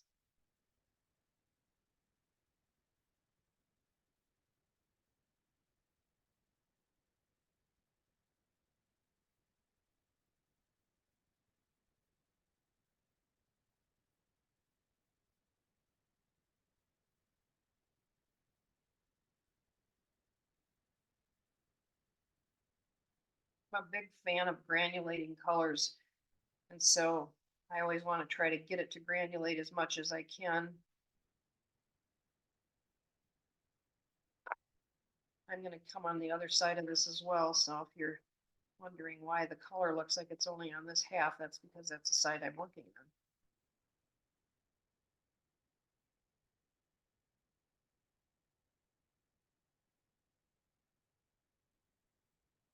How are we doing on time, Sue? I don't want to starve anybody here.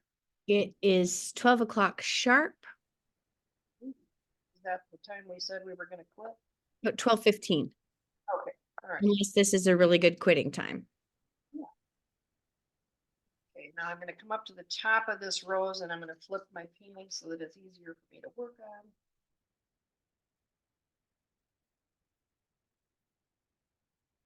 This one actually looks like it was the first rose now because it's got the lightest value in it, but I have to change that.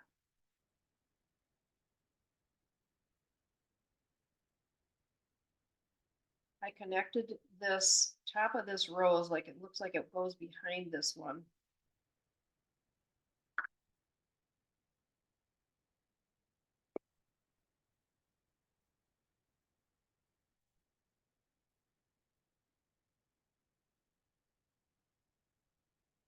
Sometimes when I get into an area where I'm thinking I want to stop for a second or whatever, I might make, I think you saw it in one of my pages, it looks like there's maybe, let's just do one here. I draw a curved line and then I will negatively paint. So it almost looks like it's a twig or something that is coming up from the bouquet. I don't know. I like it.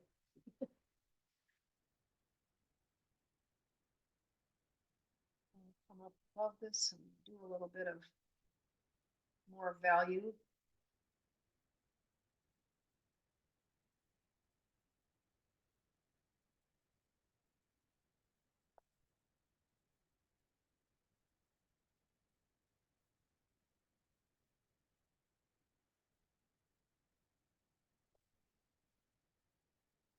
Okay.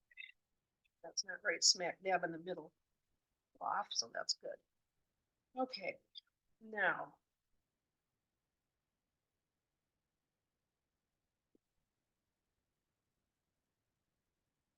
it doesn't look like it because of that. The pour there itself was a little bit busy.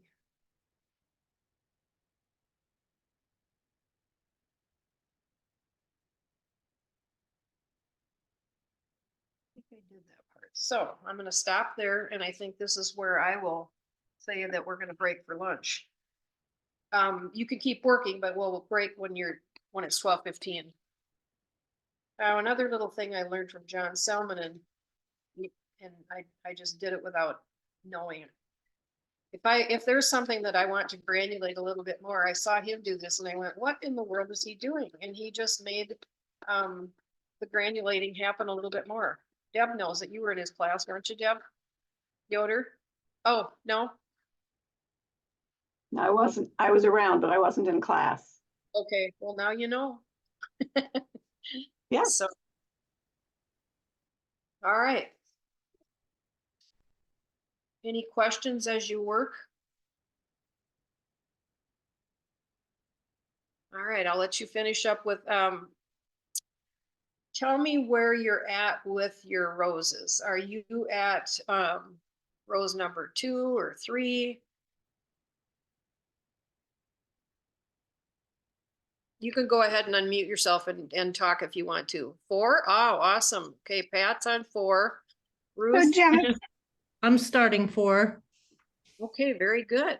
Okay, Jennifer, this is kind of blowing my mind, so I'm just doing 3.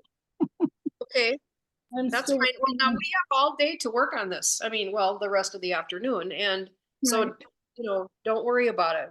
You can still add more if you want. Okay. I'll start number 4 soon. Okay, I'm doing 2. you're on 2? Okay. All right, well, we have the rest of the day.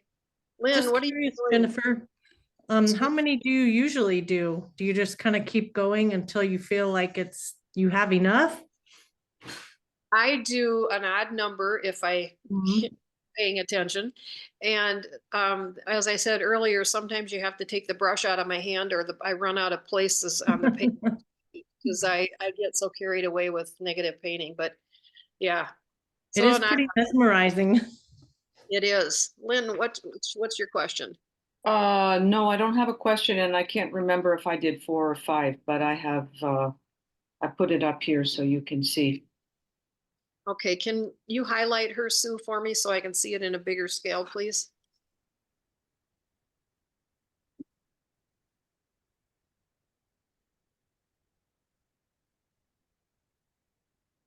Okay, she's highlighted on my iPad, but not on my computer. I don't know if I did something wrong on my iPad, but anyway, it's not enlarged for me on my screen.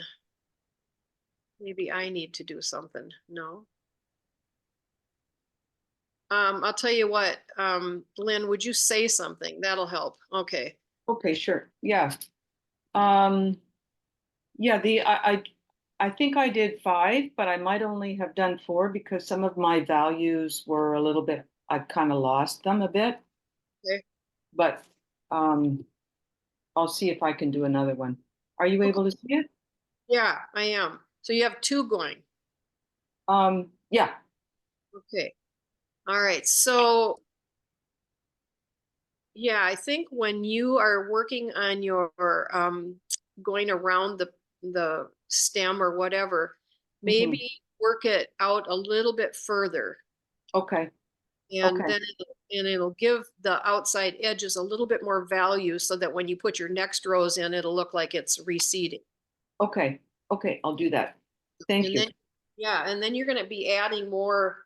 We're going to go into a little bit darker value after lunch, and then things will start to really pop then too. Okay. Thank you. So Nice we'll job. meet back at 12:45 for after lunch. Yes. Yes. I'm looking at your time and my time, and I'm an hour ahead of Oh. you. Yeah. You know what that means? No, I won't say it. We're recording. Yep. So 12:45 Okay. for the mountain time. I don't know Thank where you're from, so. Colorado. Oh, okay. Very good. We're in Colorado. Fort Collins, about an hour from Denver. Yeah, I have a niece that lives there, so very nice. Okay. Oh, yeah, that's awesome. Mhm. Yeah, so. In Okay. Denver or? Fort Collins, and then Oh, I in have Fort Collins. Centennial, and I have another, I call her my sister from another mister. She lives in Denver. So Oh, fun. Well, maybe I'll see you one of these times when you're around the area. be out to Denver to teach a workshop so I can, I can fly directly to Denver from our town, which doesn't, we have a little airport. And yeah, then I could say it's Oh, a that would be fun. vacation that's working. Yeah. Yeah, mix of business and pleasure. Like those. Although this is pleasure, right? It always is for me. Yeah. Yep.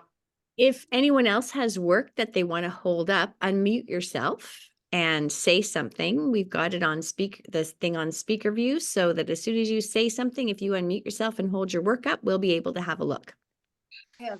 Jennifer, I usually don't paint dark enough, but now I feel like I have all dark. No, is- you're going fine, except I want to see you connect your roses. Okay. I know I have some connections, but. Yeah, Well, what I mean is the actual flower itself. So I that way, know I have one like right here, right there, right there. But I need more. well, what I mean is the rose itself. Connect the rose somehow to the one, let's see. Okay, The yeah. flower itself, not necessarily the stems. Yeah. So if you can do that, but you may want to, I don't want to say scrub out, but if you can, because your values are getting pretty dark a little soon. Okay, but nice, Kim. I'm glad to see you painting. Yeah. I feel like my values are getting a little dark too. Yeah, they are getting a little bit dark, but Here. yeah.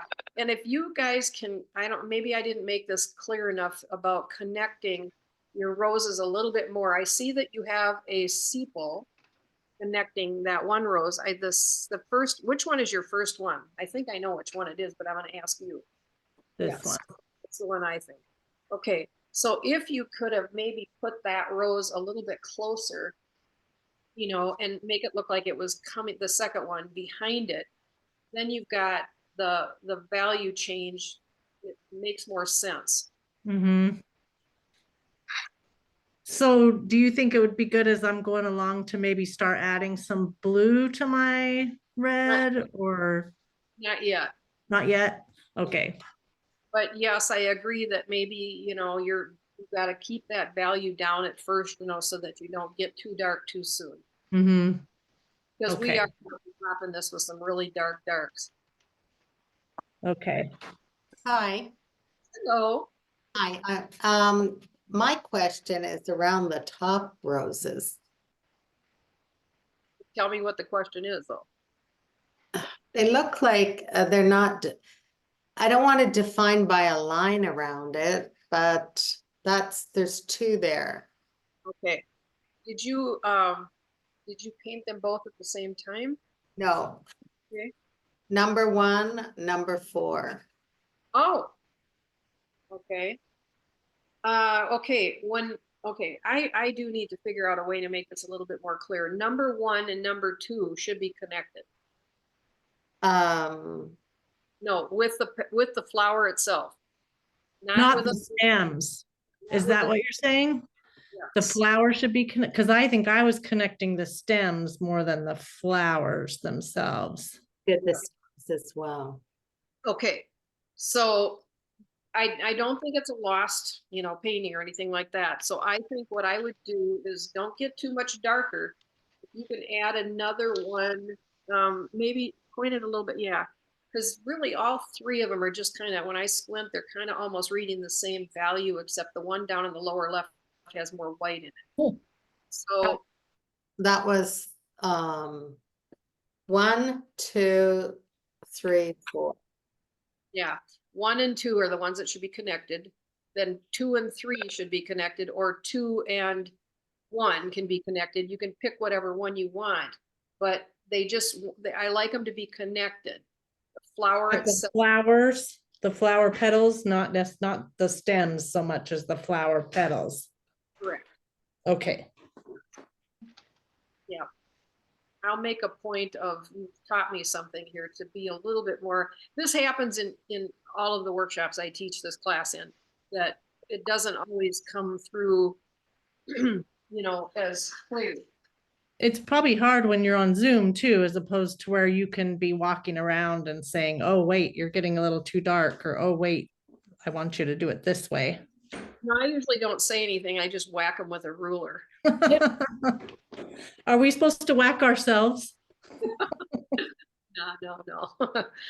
No, I'm joking, of course, and that's part of my life. I like to add humor to it because if you can't laugh, then boy, what the heck? Huh? Yeah. So, So Jennifer, yes, I have a question. okay. So this is mine, and if I want to put another rose down here, do I make it darker?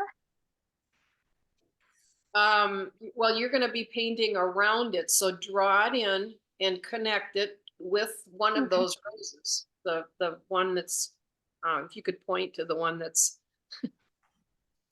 in the middle-ish area, kind of, you're going to connect it to that one. With Connected to this one. yes, that one, and you're going to, make it look like it's coming from behind it or something. Okay.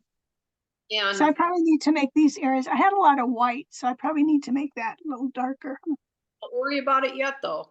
What I would say is put that rose, connect it to that one, whether it's with sepals or just like it's coming from behind the other one. And then once you add the color around it, it's going to increase the value already. So you don't need to make it darker per se. Once you glaze another glaze over the top of the existing one, it's going to get darker. All right. I can see in your eyes and your voice that you're thinking, I don't get it. Whatever. Well, No. I do negative painting. In fact, interesting, enough, I taught some 5-year-olds to do it. Yeah, It was very simplified. This has got a lot yeah, in it. So yeah. I know. I sometimes do preface one of these classes with very simplified circles, and then, negative paint. Yeah, those, and it kind of gets the concept through. Okay. Thank you. Yes. Okay, I have a question. Yes, Bert. I have a question. Yes, Faye. So I don't know, can you see this top? My second rose is over the first rose. But if I paint over it, it goes into the first rose. You want to put it behind the first one Oh, okay. because then it'll look like it's receding once you start to paint around it. But now you're thinking, yes, if you have to paint around it, you're going to be painting over the top of the first rose. Yeah. Yeah. That's okay. I understand. What kind of a plant is that behind you with the white flowers on it? This one here, Yes. it's impatience. I took from my deck last summer. Ah, I've grown it over the winter. you're as bad as I am. You should see my studio. It's the same thing. It looks like a jungle. Yeah, I have plants all around. I did have some wonderful orchids going, but I was sick for a few months and I didn't take care of them. So now I only have, well, 2 and 1 I'm killing. It's in the death quiver mode, huh? I know. It's part of my muse, digging in the dirt. So Jennifer, Yes. question. So just to rehash that, I've totally messed mine up. I'll start again. The 2 roses at first, the first 2 need to be connected.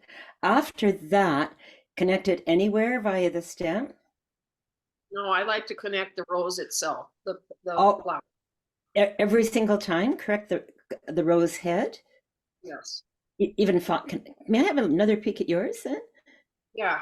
I don't know if Sue wants me to hold it up or have it be my tabletop. What you choose, Sue. I Whatever will. is. I'm going to find you and I am going to get that spotlight back on your. I'm gonna grab another one that's bigger and you'll see, I think you'll see better my tabletop. Yeah. Okay, where did that go? Here we are. My tabletop. There you go. There we go. Thank you, Sue. You're welcome. So this rose was my first rose, I think. Okay. And this is a larger painting, obviously, but it may have been this one, but for some reason there was a lot of white in the paper, but that's neither here nor there. If you can connect, let's just say this one and this one, because this really shows it pretty well. Say this was my first rose. The Mhm. second one, I've drawn it so that it looks like it's from Thank- behind. Yeah. Okay. So then if you're going to add, after you paint that, you get the values. Then if you connect Okay. even with a little bit of a connection to the leaf, it's going to look like it's still further behind. And this one, the same thing. I've connected it with, it looks like it's coming behind the sepal. And I've Right. connected the caps. And a little petal as well. So there's got to be something of the rose head. So they're kind of going across the top of your page. And they're undulating shape of the design. So then once you get, well, I don't even know how many roses are here. So I think this is the one I got into trouble with on social media, but I gotta quit talking about that. You just keep adding, and they just, if it's connected, then you have these cells that eventually develop. You can connect the foliage and the stems eventually if you want to. And that's what I like to do because I'm getting these different shapes of the cells, Mhm, mhm. keeping you entertained as you're going around the painting. Okay. So I'm going to start again. Jennifer, can you show us again the one that you started today? Yes. Just with fewer flowers on it? Simplify it a little bit? Yes. Yes. Would it help if I showed you one that was a Mhm. little like finished so you can see the, Yeah, perfect. okay, like this one or that one. This one's got too much white in it, but I liked it so well, I've just left it that way. So this was rose number 1. And 3. The second one was this one. Made it look like it came behind this Okay. one. Not the stems, the stems, I just drew them down, but eventually I made connections with them this way or that way. But those connections don't matter. It's these that I want you to Mm. find. So then I think I probably put this one next. So it has a connection with this rose, but it's very slight. Mhm. The same with this one. That one's behind this one and goes off the page. And then this little bud, I put it so it comes behind that one. Okay. Okay, that's clear now. Thank you. Right. All right. Any more questions? It doesn't matter when we have lunch as long as there's, you get the 30 minutes break and, you have time to paint in between. And I'll give you some time after lunch too if you want to get a little more caught up. We have time. Okay, Jennifer, this is Linda. I think I also got dark too quick and I also only have 2 flowers connecting, or 3 maybe. Yeah, you have 2, well, 2, because I really want it to, I want your design to work at the top. Yeah. Okay. All And right. then, yeah, But maybe I need to start adding something to get darker. no, 'Cause don't. it's awful dark already, I think. Yeah, no, don't do it yet.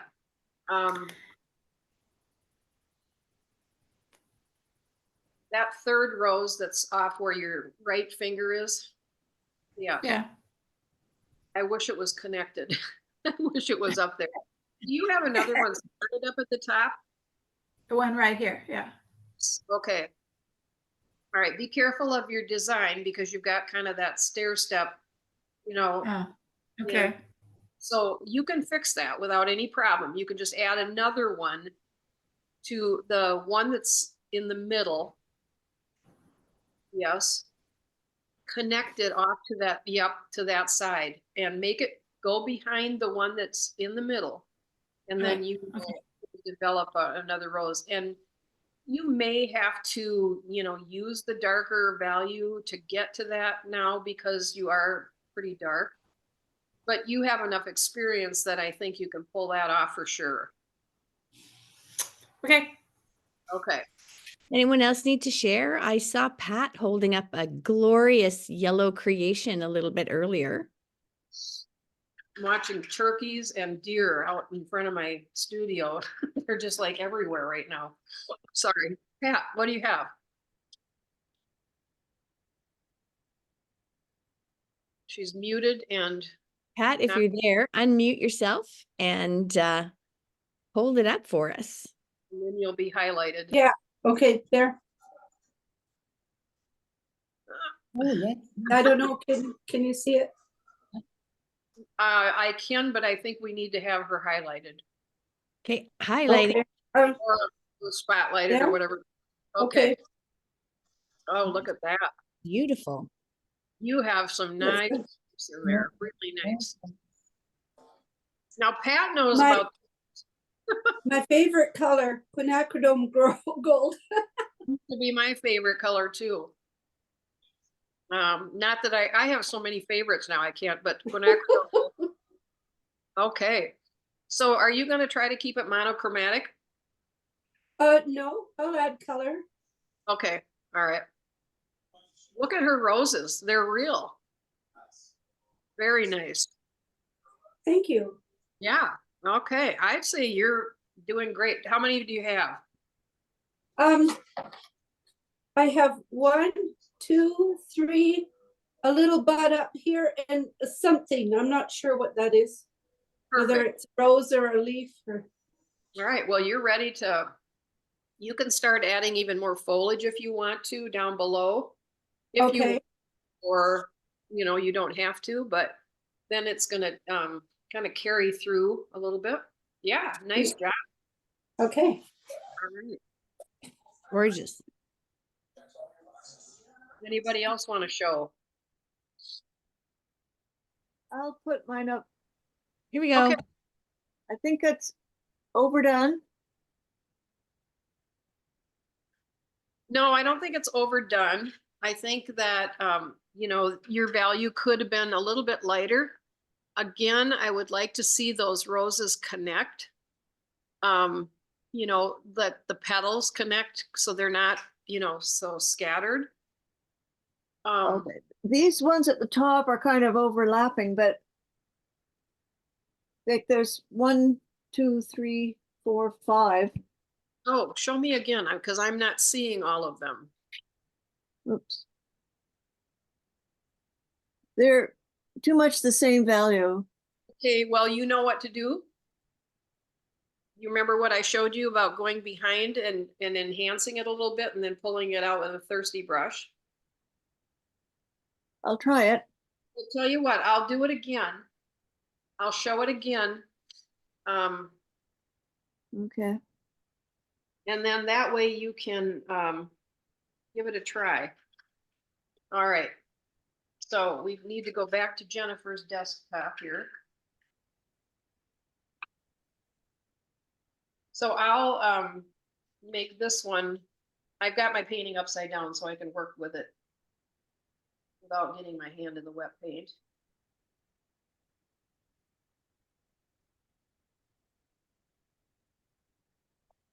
So I'm going to take a darker value here, and it's literally, quite a bit darker, so you can get the point here.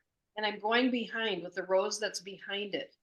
And I'm going to take a wet, thirsty brush, and I'm going to pull that color out.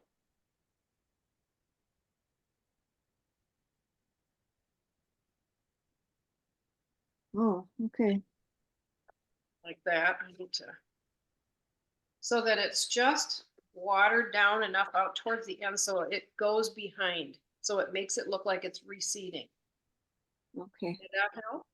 Yeah, I think, yeah. Okay, I'll do it again right here. What size of brush are you using? This is a 14, but it comes to a really nice point. So when this wears out, I'm going to get another one. Yeah. So I'm just kind of making an abstract shape there, cleaning my brush, wiping out most of the moisture, and then I'm gonna pull the color. So it just disappears. Cleaning my brush whenever you have to. And then it's just clean, and then, so those two look like they're receding, right? Yeah. Now, at some point, I will have to make the decision that one of them has to be darker than the other one, so that it's even further back, because they both look like they're the same now. Okay. And there's things I'm gonna be doing within the shapes here this afternoon to show you how we're gonna lead you through with the darks. And that's when, you'll be adding another color to the color that you've been using. My colors are the Pyro Red, and I just added a little bit of the French ultramarine blue to it. Okay. All right. Thank you. There's going to be a lot of detail coming up in this afternoon's work on this one. I think we'll be able to complete it today. I was a little bit concerned about how the time frame was going to go with trying to get both of these paintings done in the 3 days that we have. But I think what I'll do is I will devote tomorrow and the next day to the coneflower one, because that one is a little bit more detailed. But I think we'll complete the roses this afternoon, I think. If not, we'll carry it through a little bit in the morning. That's what homework is for. Yeah, I just want to make sure that there's any questions, because I guess I see that the connecting of the rose heads is not sinking in with everyone yet. No. But we're going to do some connecting with some darks and so on as this comes along. That's when this particular painting, you're going to see that some of these darks are going to connect with the flowers, and I've made it all up. I've just added these little funny shapes to look like a cell, or like it's connecting, to the flower next to it. So Sue, for some reason, I thought the class was only today and tomorrow, but it goes through Sunday. Through Sunday. Okay. All right. Bang for your buck. That's great. Excellent. At 19 to 21.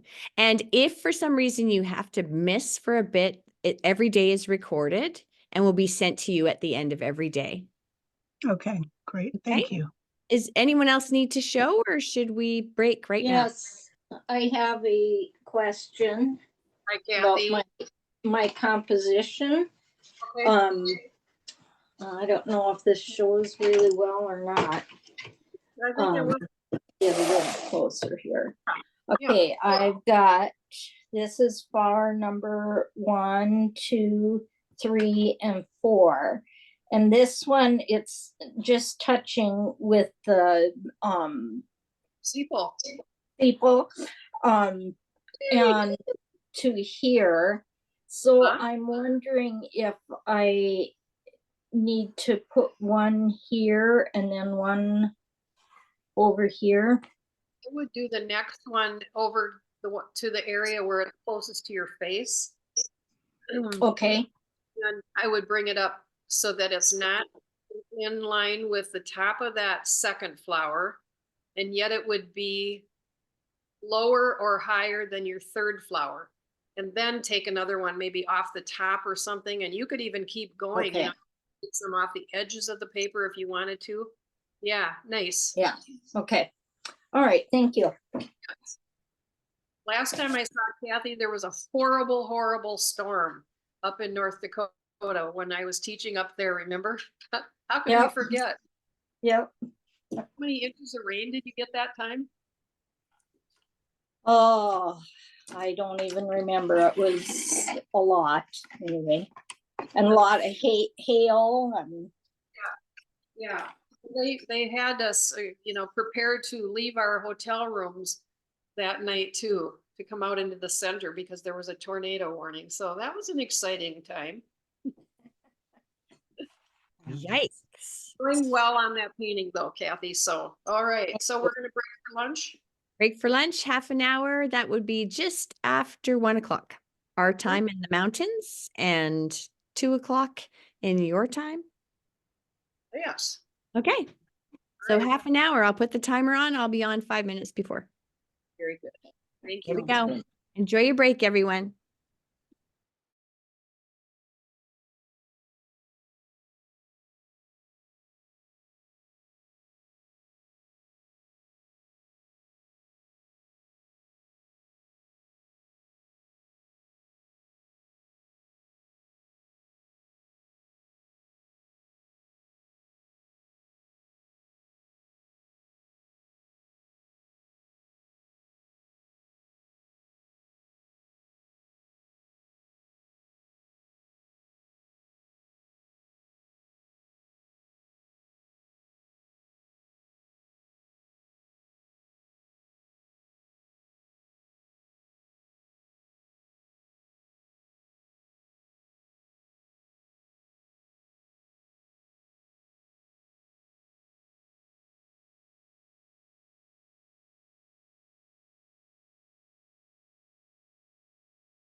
joining the.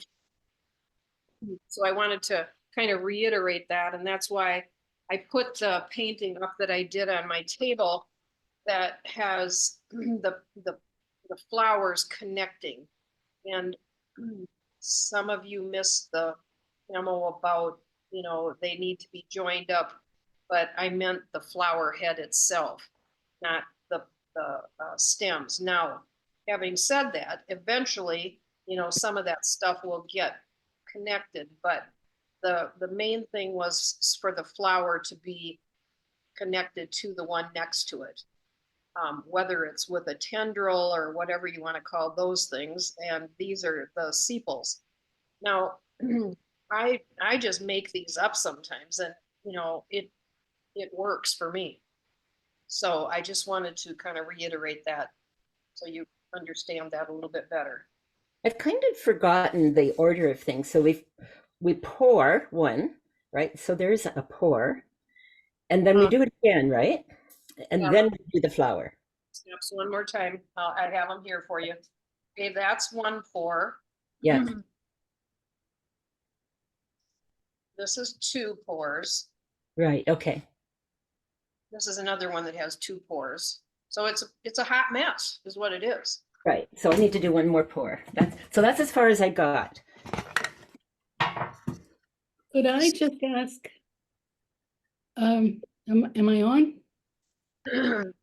Well, we'll I'm get you. switching to speaker view. Just 1 second. Okay, go. I just wanted to know if at the end, Sue could send us an email that showed us one of those pictures that you've already done. And maybe a picture of each of the steps. Yeah, I can. The only thing I would have is the steps of the pouring. Right. Yeah, so if that would help, I'll put them up, Sue, and you could take a screenshot if you want to. Is that what you would like to do? That would work. Or if you wanted to if you can take a quick photo with your phone afterward and send them to me, I can attach them to the video, whatever works. Well, is it just as easy for you to do a screenshot right now? Sure.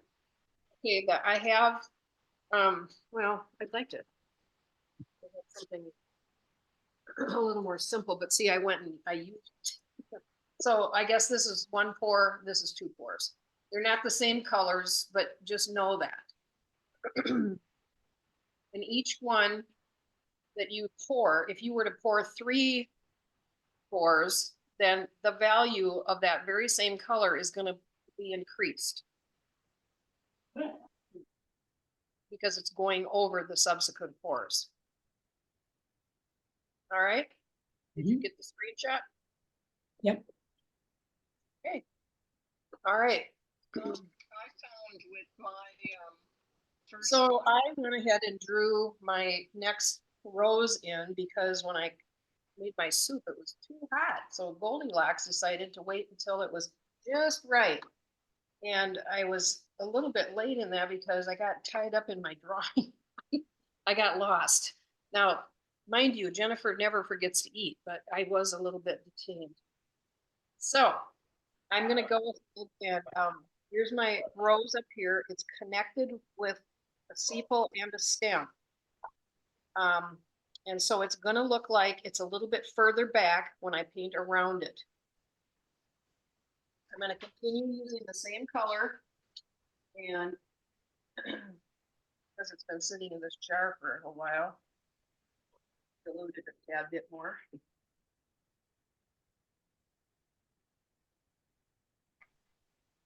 All right.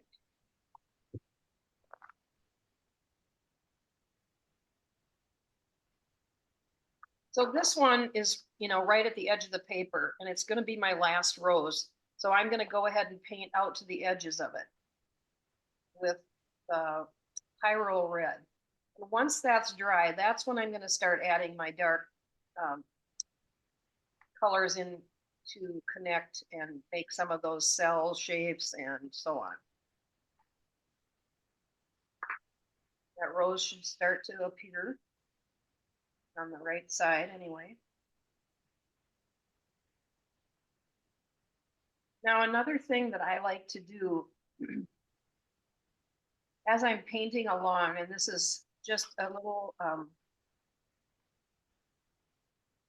what do I want to say?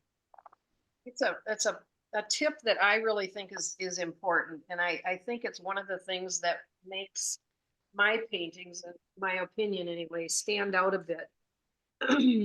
When I do these, I'm going to find an example for you so you can sort of see it. With a painting. Well, I'm going to try. I'm going to show it to you in the cone flowers because it's right here handy and I don't have to make you wait. You look really, really close to the stems of these. You will see the subsequent layers underneath. If I hold it up closer, you kind of see like there's a little bit of orange peeking out underneath that one. That was the color that was underneath this.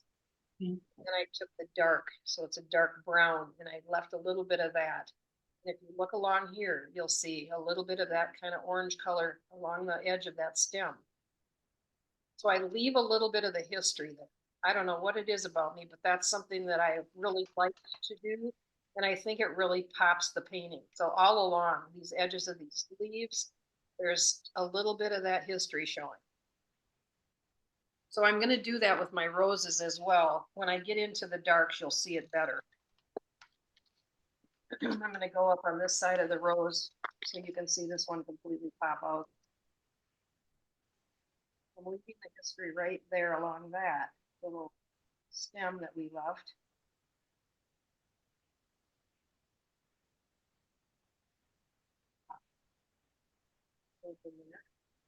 Some of those little shapes you might not think are important, but once the painting is completed, you'll see that that little mark made a difference.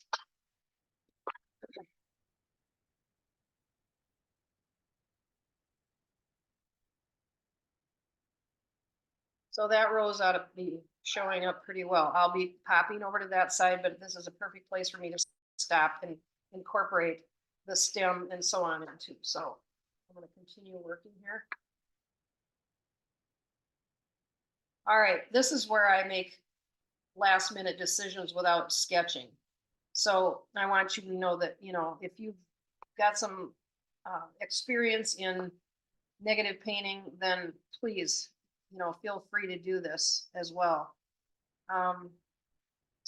There's no shape in here that I have drawn, but I've decided to add one, and I just am on the fly, and I'm just going to add a little connection there. It might be awful small for you to see in the screen, but it's there. Looks awesome. Thank you. That was the stem that I was just about to paint over. Remember to watch for those tangent lines. I almost made one here, but I've gone behind that sepal. I'll make it a little more pronounced here. Another really good question for drawing the rose, would a watercolor pencil be more easily erased than a regular pencil? I don't have good luck with that, but maybe I'm not using the right pencil. Gotta watch my new cards.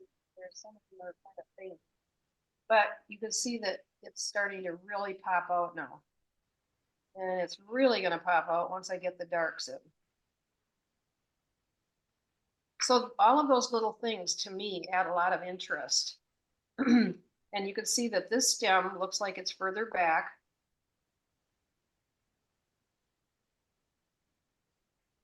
Sometimes when I'm not thinking about just doing a monochromatic, I will start to add a color, you know, to this.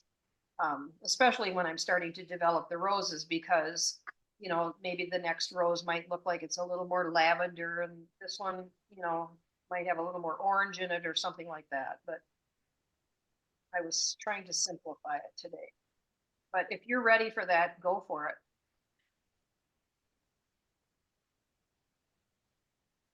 I'm still using fairly watered down color because I don't want to go too dark too soon. And I talked about the history underneath from the pour that we did. I'm still able to see a lot of it. I'm just painting everything but the rose right now. Now, sometimes here's a leaf coming from this stem, but I'm gonna actually let it kind of connect with that one. But just that little nuance of no color. Some of this color that's sitting in there and let it spread around and spread the happiness.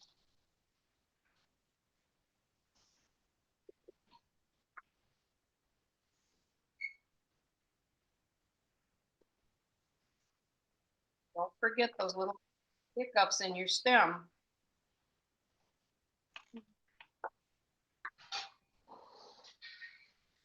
All right, here's another one of those little spots that I'm just gonna paint. Look at that right there, and that little joining of that color underneath to the leaf is just gonna be something that's entertain you.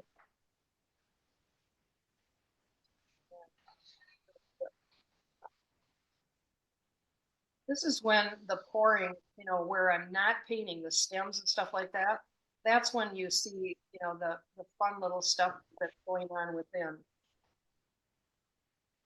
Lisa is asking, how many roses did you end up doing on this one, Jennifer? 2, 3, 4, 5. The old practice what you preach. Odd numbers.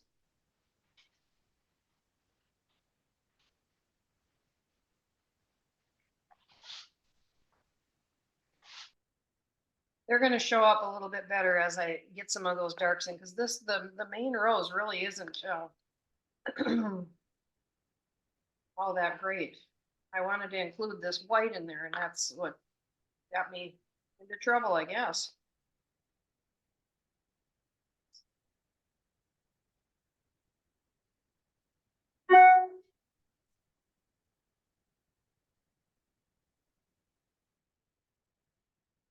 So there's still a time when I can add more foliage down here, and I will when I start adding the darks, and then these will look like they're further back. Create a little bit of mystery there. If you've seen enough and you want to go ahead and continue with your painting, go ahead. Otherwise, you're welcome to stay along, because now I will be working across this painting a little bit more because I have foliage coming off of that particular stem.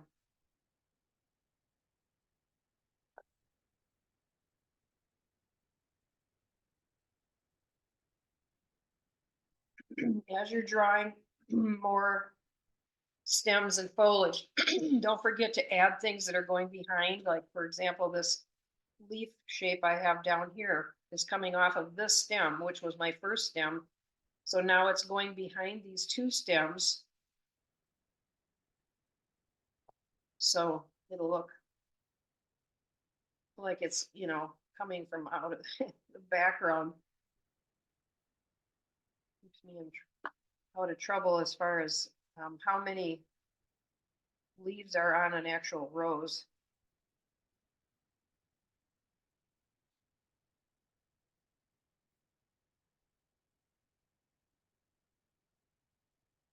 There's a little gimme right there. It was in the pour, but I'm going to leave it. It's a little area that doesn't have paint, but it looks like a little stem. So I'm going to, it's a gimme.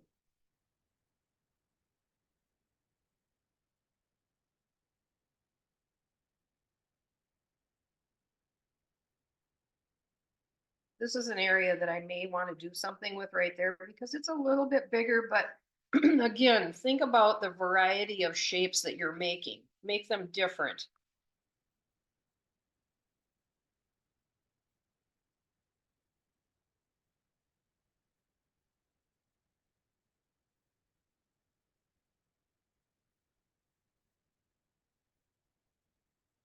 I want to reiterate the importance of a very sharp pointed paintbrush to get into some of those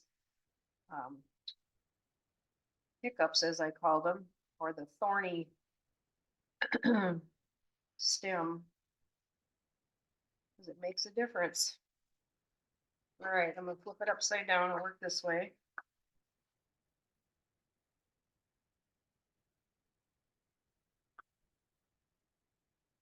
Drying so fast, I almost have a hard time seeing where I've been and where I need to go.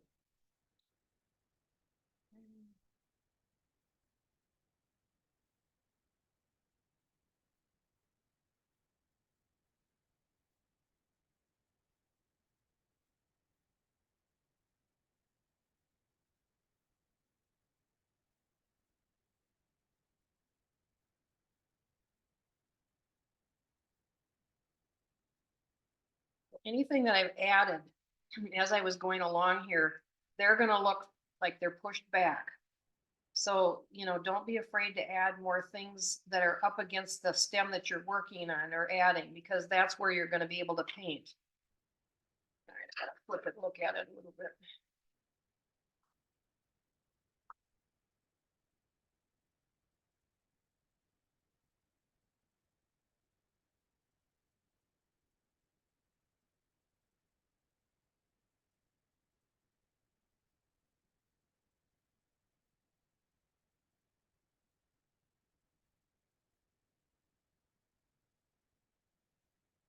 Mix up some more paint.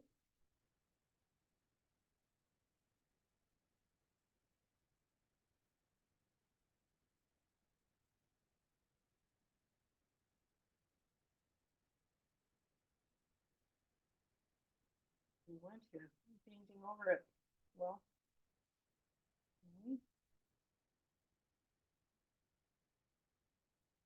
There's a leaf going behind that stem.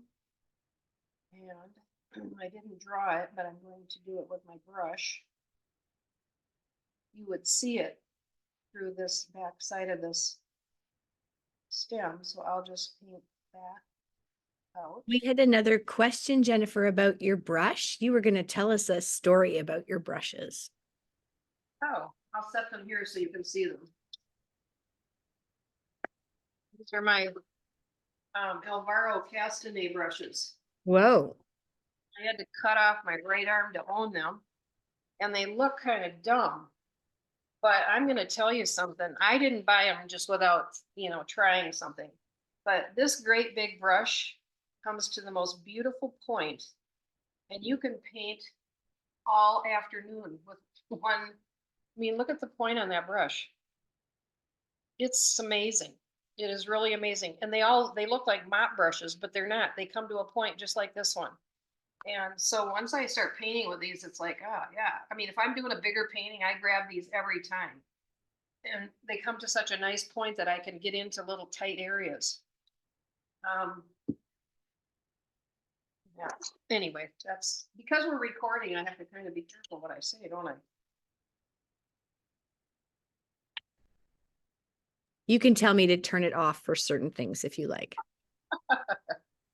Just take a little pause for commercial break. Yeah, a little commercial break. Well, someday. All right, I had to get a little more paint going here.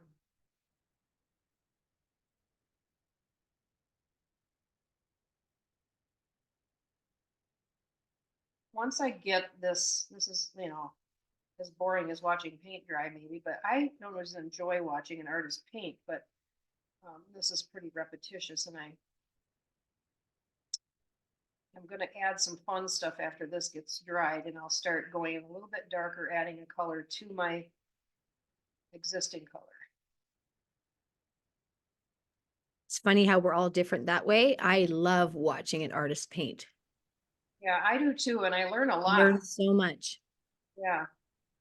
Yeah, you do. I'm enjoying some of the things that I'm seeing underneath here that I can embellish later on. So I'm kind of getting into my own little world in that respect. No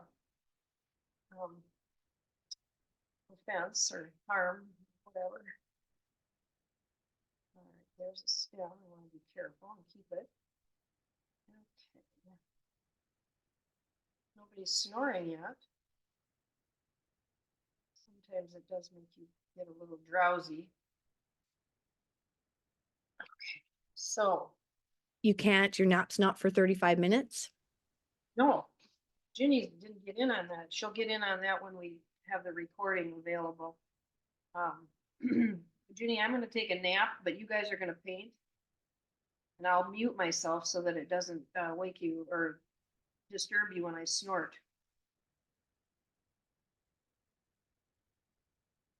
Okay. Some more stuff in here that I want to bring out, so that's why I'm continuing. I also like to create a little drama sometimes in my paintings, so I'll have one go from dark to light this way across the painting, but I still want that dark pathway to come in and, you know, lead you through.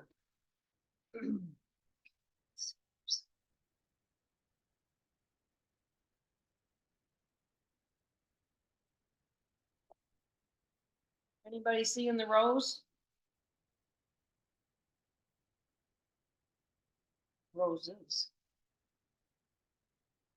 Those are those little things I was telling you about right in there that are gonna kind of keep telling the story as we go down.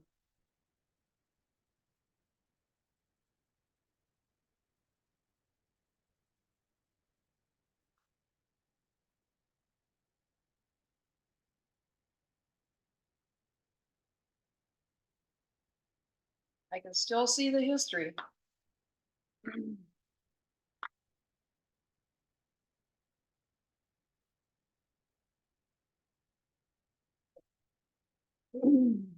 There's some more foliage over here, so I'm going to go back across.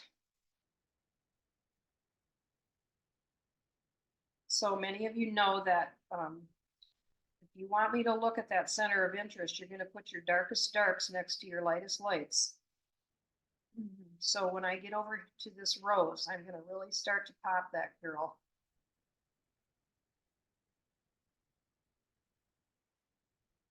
Doesn't have to be with black, you know, it just needs to be a darker, you know, color than what's in your painting.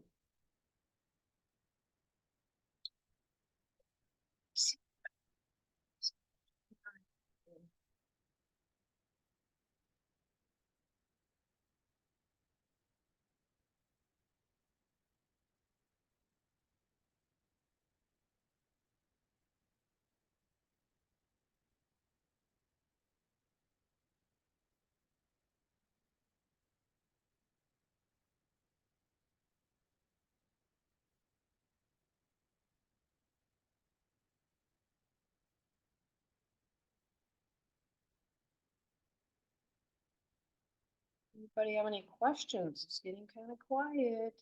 Sleeping?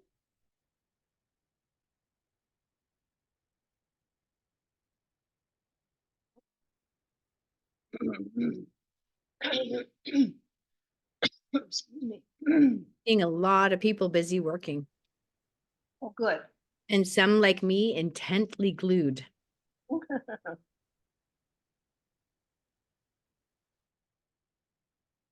Well, sometimes that's the way to do it. Excuse me. Is to watch it and then watch since you're recording. I mean, what an awesome deal. And how long do they have access to that? For a month afterward. Well, hopefully you all will send me some pictures of your progress.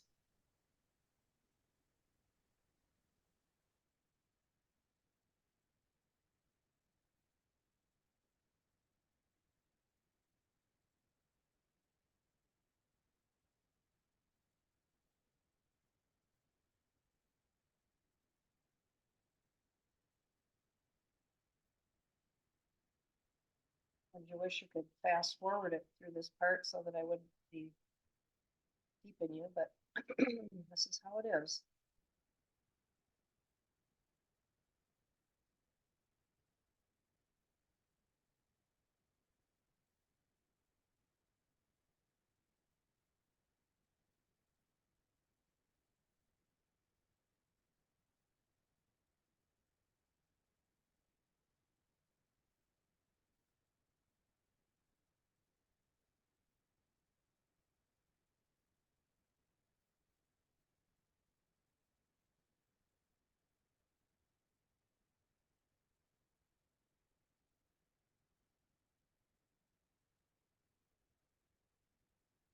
How are the acrylic painters doing?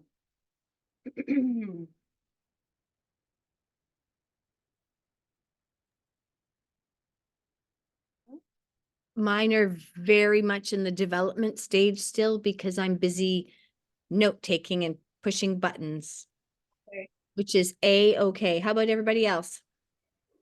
The same. Same with me. All right, who's our other acrylic painter? May I ask? Joan Fowley. All right.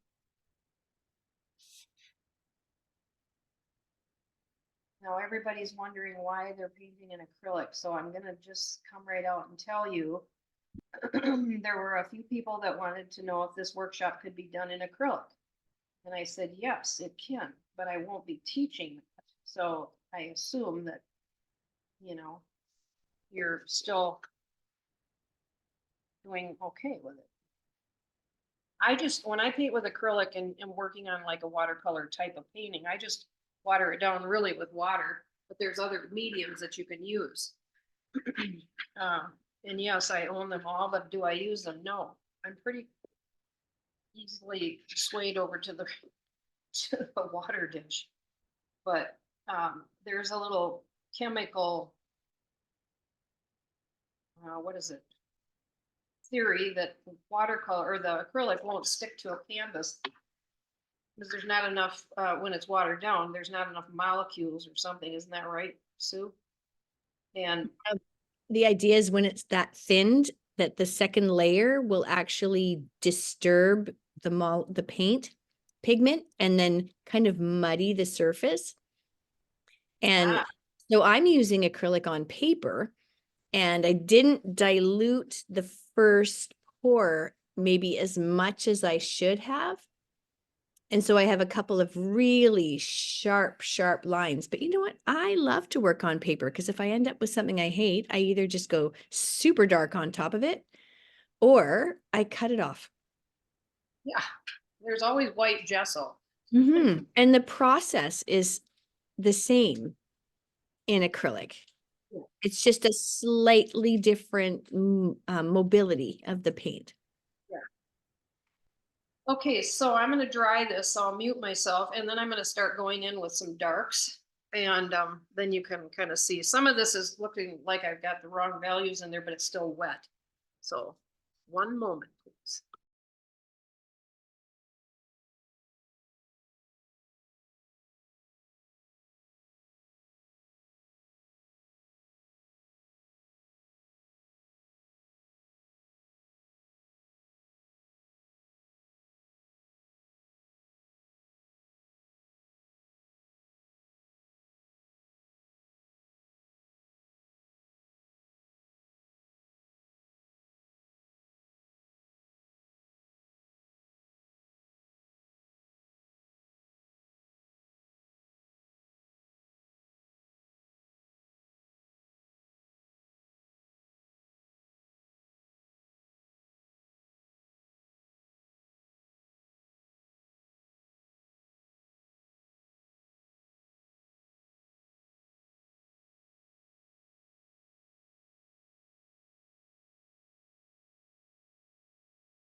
Okay. One thing before I continue, I'm gonna take that out of my.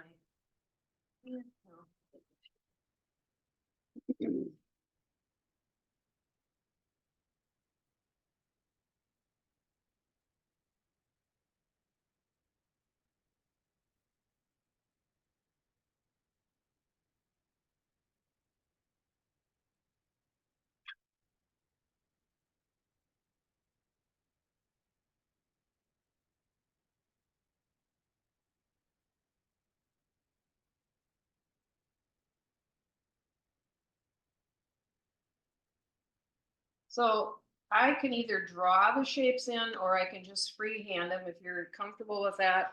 But this is when I go in and start to create some of the cells that I talked about earlier. You know, these, when I'm gonna weave this dark through here. And so that will pop out a lot of the stuff. And then I also make adjustments, you know, to, maybe I would put a little color over the top of this one so it's not as light as it is, because this was supposed to be the star of my show. Now, can I make it a little more pronounced? Yes. I can do that with some color sanding if I want to. You can use Caran d'Ache crayons if you want. I'm just, you know, I love, you know, mixed media stuff, so just go for it if you want. So for the sake of the workshop, I'll draw some of these shapes in. I'm just going to make some connections here.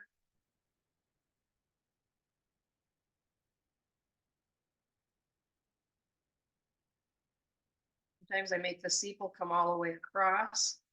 In reality, doesn't know, but I'm having fun, so.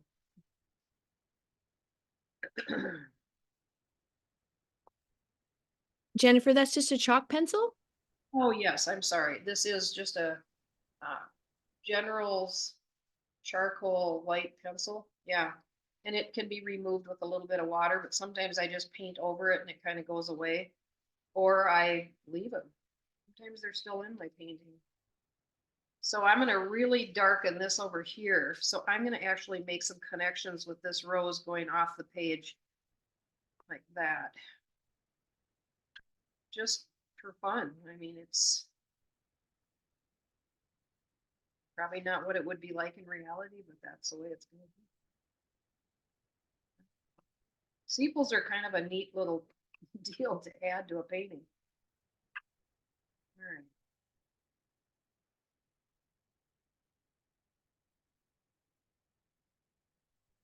I use the pencil, the charcoal pencil, so I can see it. So if there's any question about that, that's what it's all about.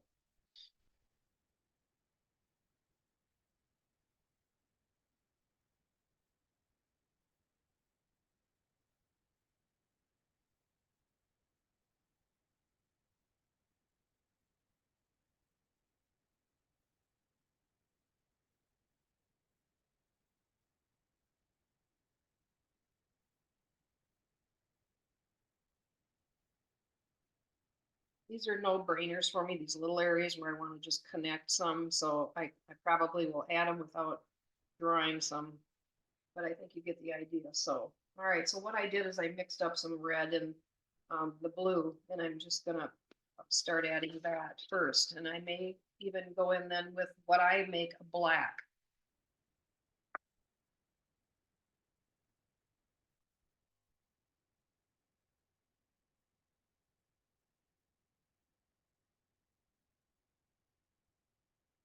So now this is when things start to resonate for me. Oh yeah, look at the beautiful color underneath that, you know? So there's one of those little spots I was telling you about.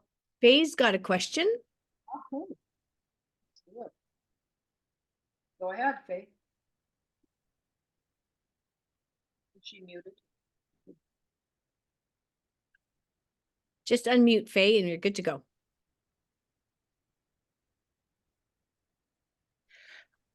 Can anybody tell me how to take a screenshot on a MacBook? On a Mac laptop? On a MacBook, Yeah, it's Shift Command 3, all at the same time. Okay. Thank you. You're so welcome. I just learned that last year. Game changer. It's handy when you're taking a workshop. It's like, no, I want to see that again. And so, yeah, I do it too. See these, this is just creating the interest to me that might not be in the actual reality of a bouquet of roses, but it's just, to me, it's a story that's weaving you in and out.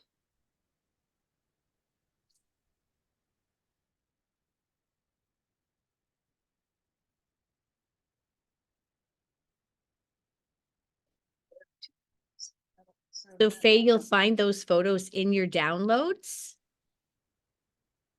You go to Finder and then Downloads, and they're right there when you're ready to look at them. Or you can save it to your desktop like I do, and then you've got to go in there and go, wow, what in the world? I took 2,500 pictures.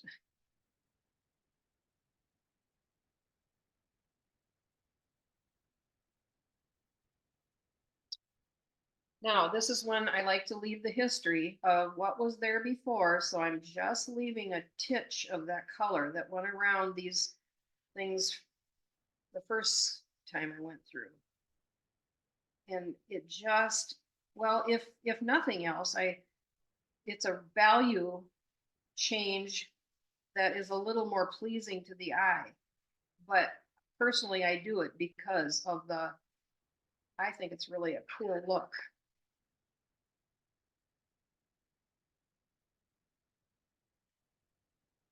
I'm going to stop on this side and we'll go over to the star of the show and work a little bit darker in there so you can sort of see what I'm going to hopefully pop that one out a little bit better.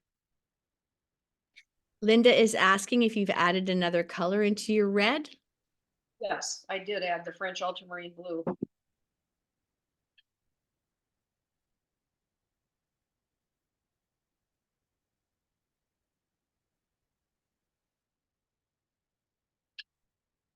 And as you know, watercolor dries back lighter than what it is, so this might look like the dark, but it isn't, not yet.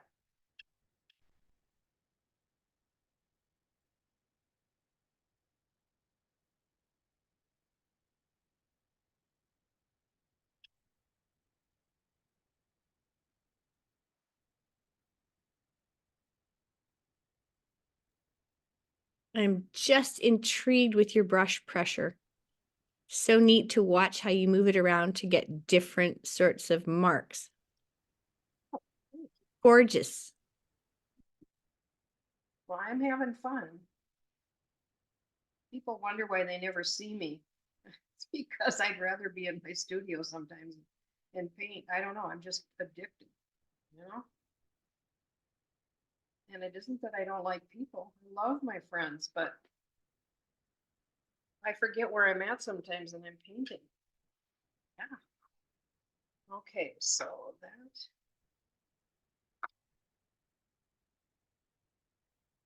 I gather my lunch in the morning and I get my iPad and whatever else I might need, get the two dogs, ask them if they want to go to the STUDIO, and away we go for the whole day. I go home at about 6:30 and that's how my day is. I try to get something done at home in the morning and I schedule myself like, okay, I want to be in my studio by, 9:30, and I'm usually right on.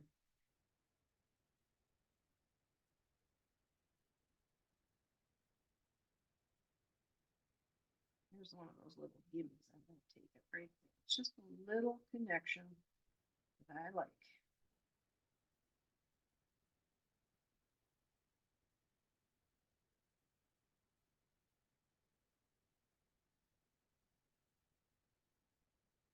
If you are ready to go and start this process, go ahead.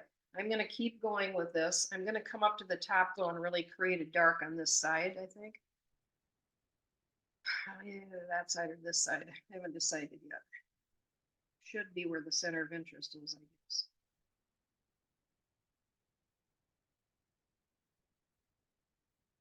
So these are what I call cells, these little areas. And I guess I kept saying it, just, and you're going to create a cell here and create a cell there. And finally somebody said to me in one of my workshops, what are cells? Now I guess it's a word I made up. And it depicts those little areas that I've created. So now you know. I'll work this down, not entirely the whole, I'm gonna, kind of weave it through a little bit, but I'm not going to paint that value all the way straight down. I might soften it out.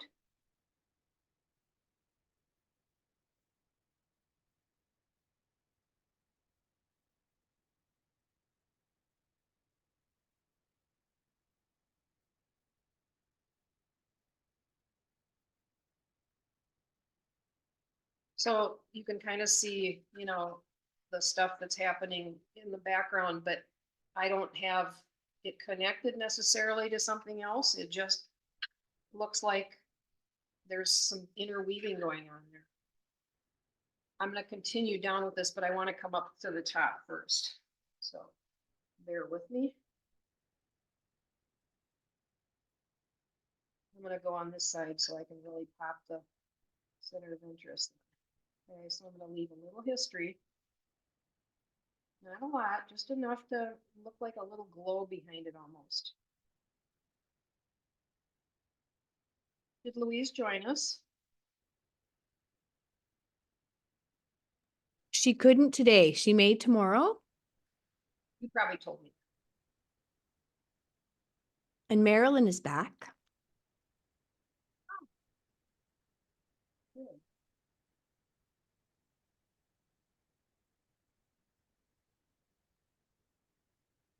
Sometimes on these little things too, I might add a little funky shape because it's, another value that I can play with.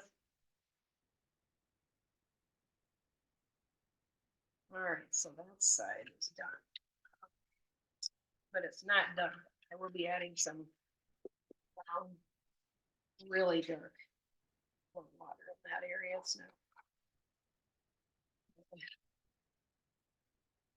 You can do this without harming it if you do it right away. That's adding more water and such. If you do it a little too late, you're going to get some more blossoms than just the roses.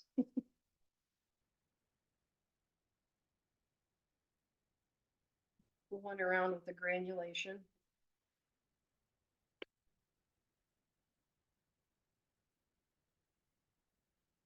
This side, I'm going to just go, I'm bookending the same color. That's a Karen Knudsen trick.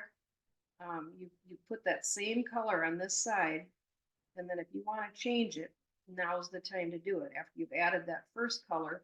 So if I wanted to add, I'm not going to do that for this. I see I'm tempted to add another color in here, but I won't. Try to keep it simple. I'm just going to soften it out so it's not as dark on this side as what. Wait,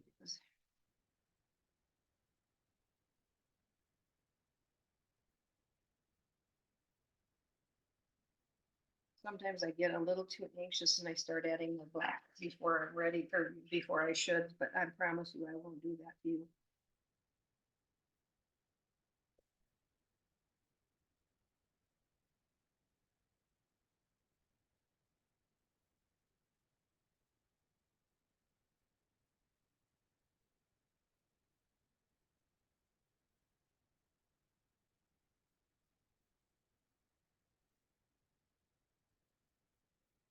Sepal, believe it or not, in there.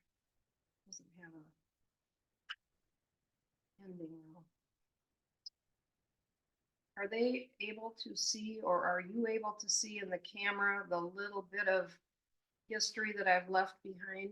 You can maybe see it better on this particular one. Definitely better on the left one. Now, absolutely. Okay.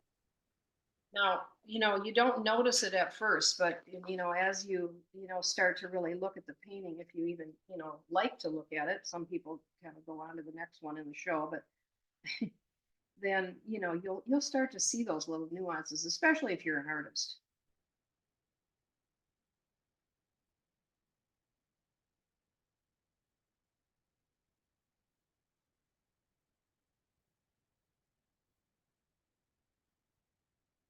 All right, so you can see that it's a little bit lighter on this side and this side is darker, and I'm still going to go in with dark yet. This is not done. See how dark this one is. Now, do I do all of mine with that dark? No. But this is to me, that's kind of the wow factor, that comes into play.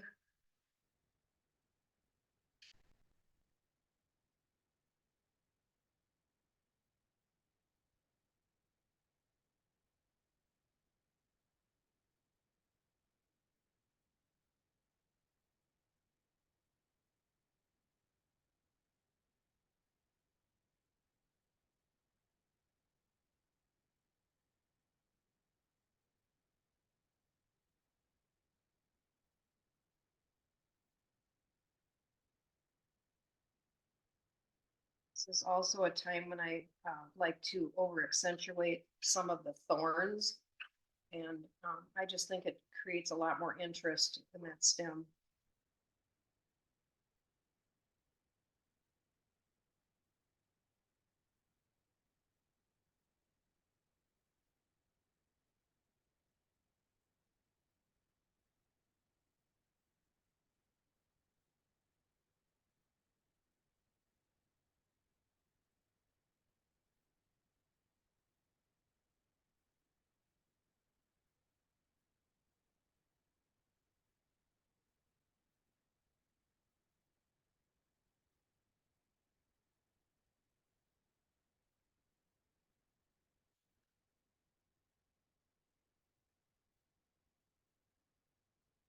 The Dobbs is making a better nest.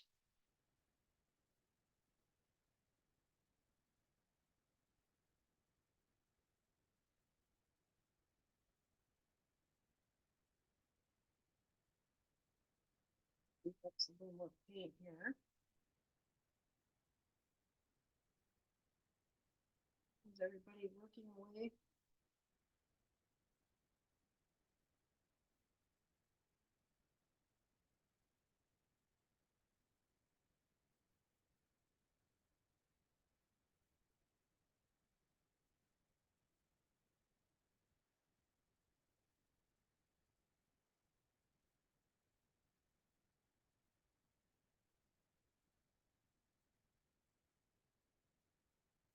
I get asked a lot in my workshops, what size brush do you recommend? And I always say,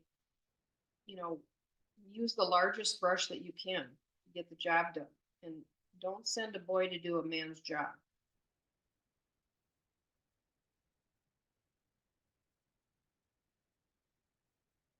If you start with a little brush, you're going to start nitpicking.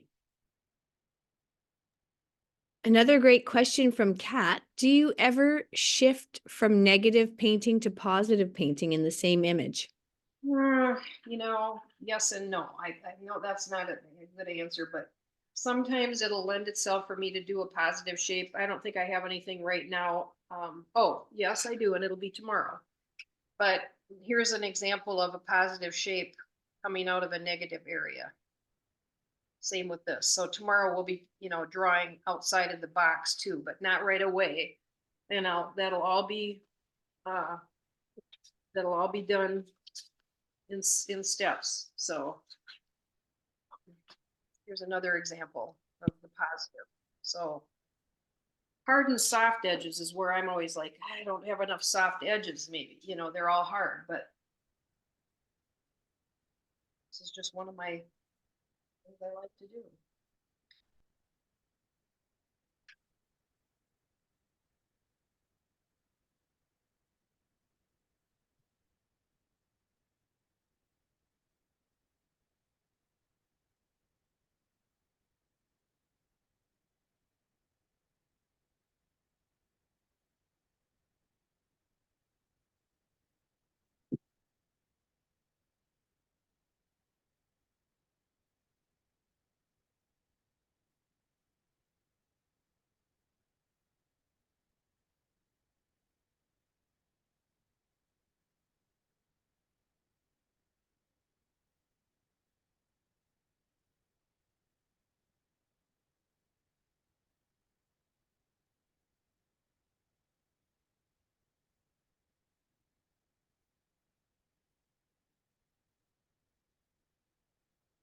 If this is, a little redundant, go ahead and, do your own thing for a while or continue watching. But the next thing I'm going to do is go in with my darks and, dark darks, and I'll add more shapes within those shapes.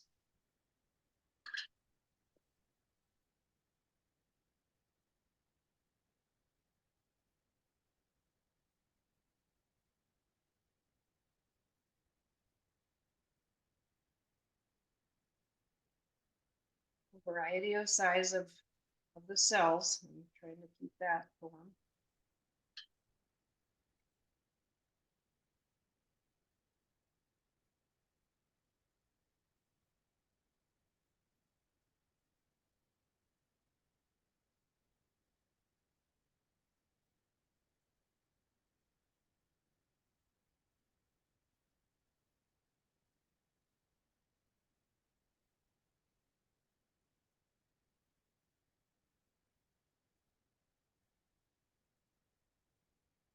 that leaf shape that's coming behind that.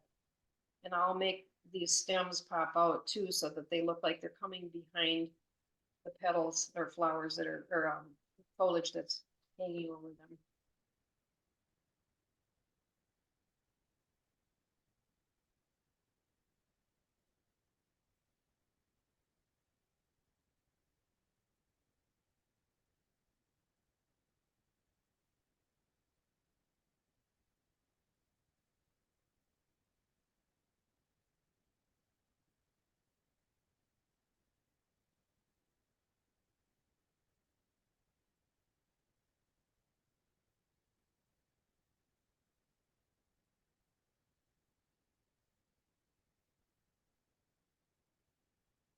I'm gonna leave that area there. I think that's fine. It's sort of another resting area. It does get pretty busy within.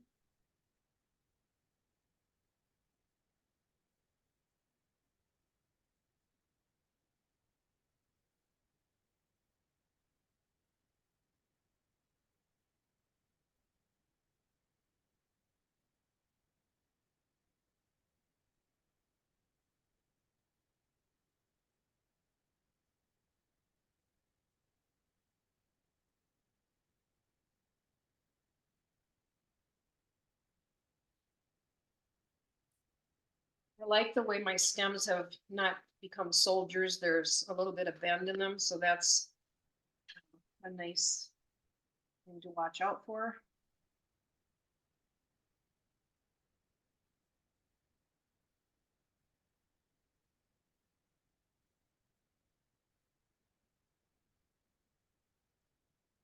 Sue, I'm going to ask you to watch the time and kind of tell me. I don't want to lose track of how much time we have today, because I do want to finish this today, if I can. And, Absolutely. It's 2 minutes before 2. And what time do we end? In about an hour and 2 minutes. Okay, all right. So you guys caught that, right? You're gonna have homework. We can continue on to these for a little while in the morning, but I'd like to devote the rest of the time of the workshop to the cone flowers, if we can. They're a little more detailed in the shapes and things we're gonna be doing with them.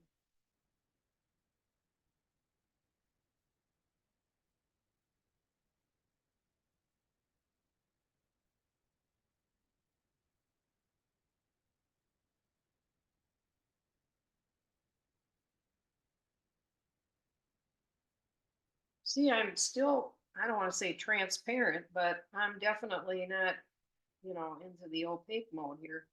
So I'm still seeing some of that history, which I want to do.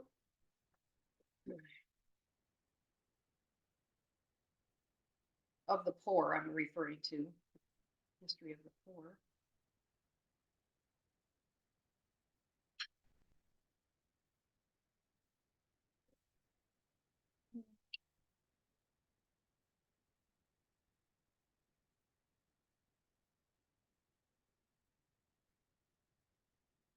Just finished with this. And then we'll get to the darks.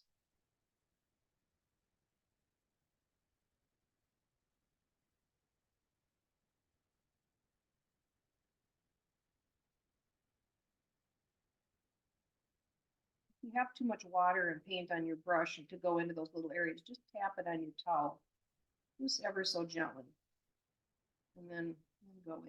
You don't want the water to sit and the paint to sit, so I just dab it once in a while, because it seems to dry flat if you don't lift it.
stretch.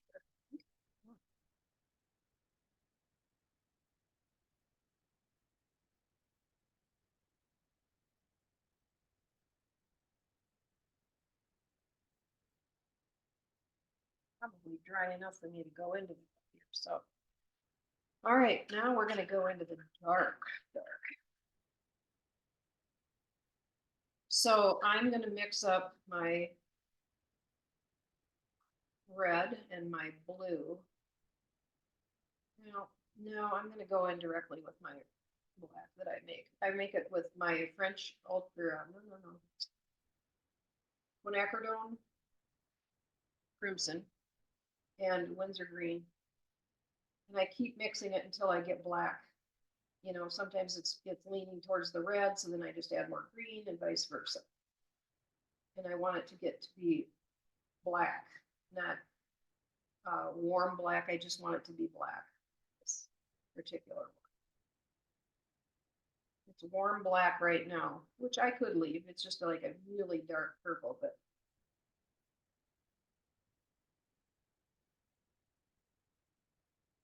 I should probably show you that. If you're not familiar. I keep my quinacridone crimson, or just a minute, I think I'm saying that wrong. And my Windsor green side by side because I mix this. That's how I mix my blacks always. You can mix them with French ultramarine blue and quinacridone burnt orange. There's different ways. So you can see I'm getting a nice black here. Still leaning a little bit to the warm black, but I'm going to show it to you on the back of my painting here.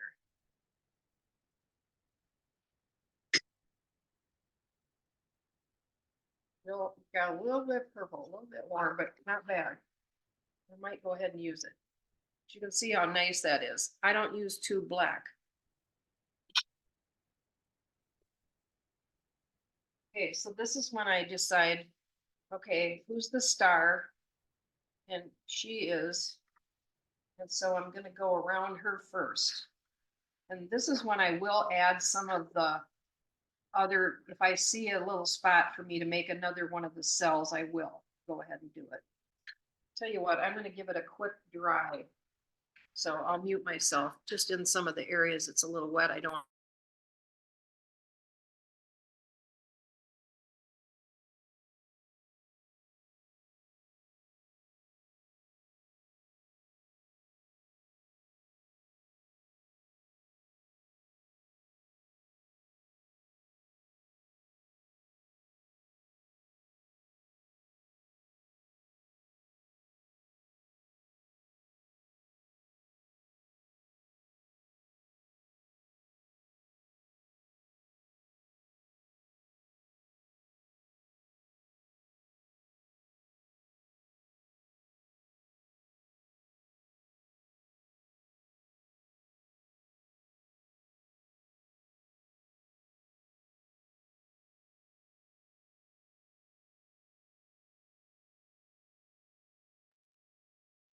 Was there a question?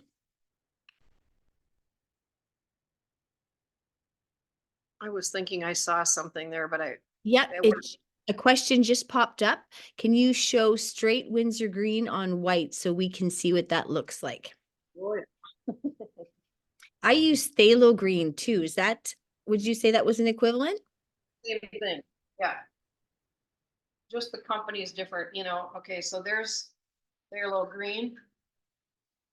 And here is my alizarin crimson.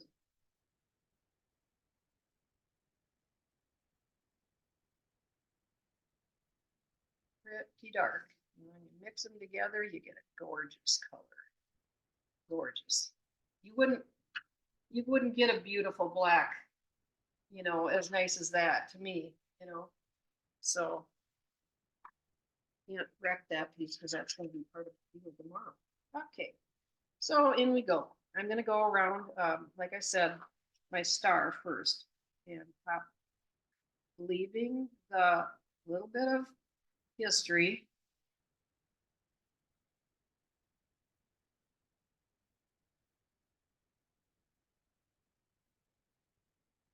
My hand is some wet paint somewhere. Yeah.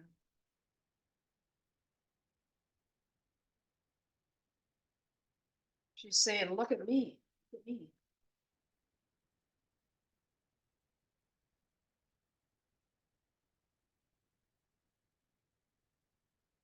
I drew a line in the sand there. I've got some color creeping into that.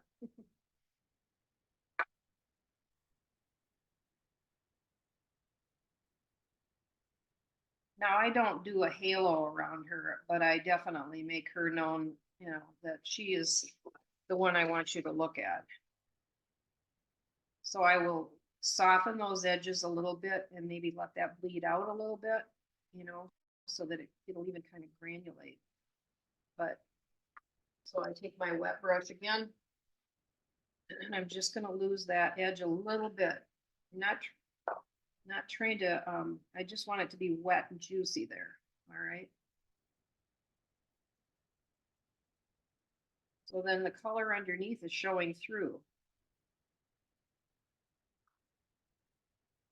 How does that read? I feel like it needs to be closer, but. That's gorgeous. All right. I'm still go in there and work on that, but right now I'm just working on the dark around her, so. Get in there. Here and there, I might embellish on an edge that's pretty cool, and I make it really sassy. I said this earlier too, but if you missed it, you don't always have to go dark black like this, but they're pretty dramatic in my opinion, and so I do, I like that.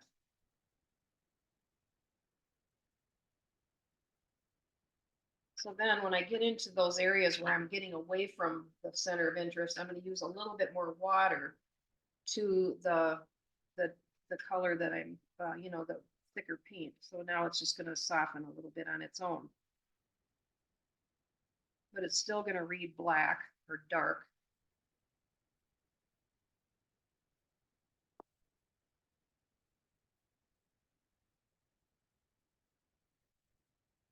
Go up there too, but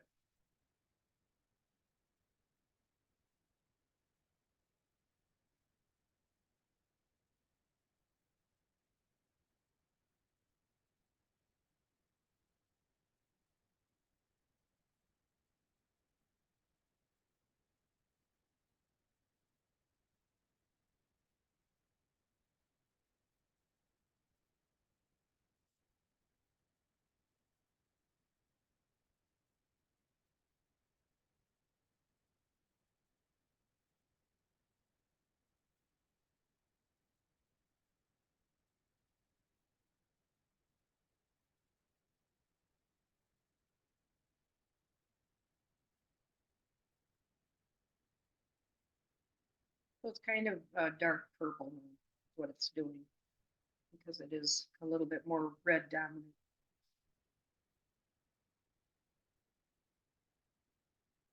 And as I'm getting away from it here, I'm just going to do a kind of a glaze of this color up into this part of the, so you can kind of see that I'm more water than paint ratio here.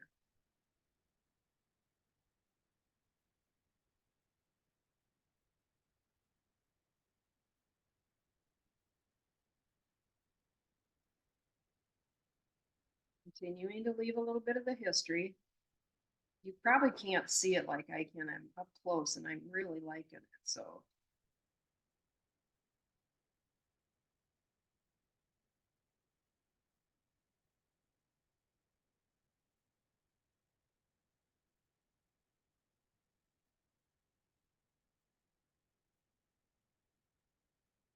I'm over to this side, so I'll flip my painting around.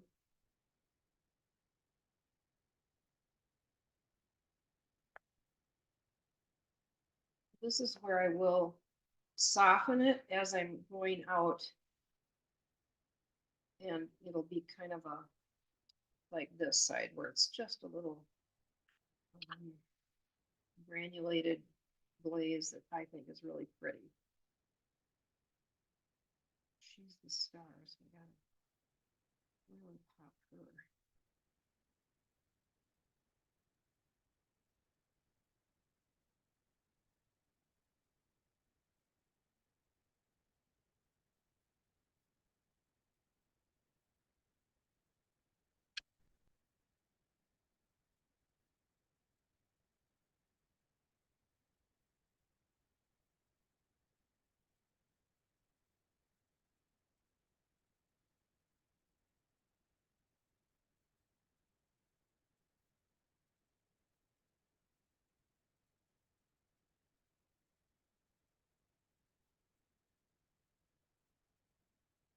working with the granulation now, letting it kind of pop into those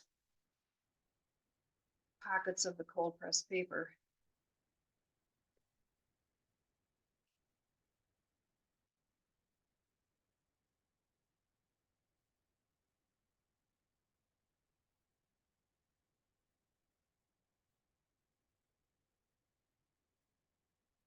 And I'm going to come around to the other side of this, leaving some of the history.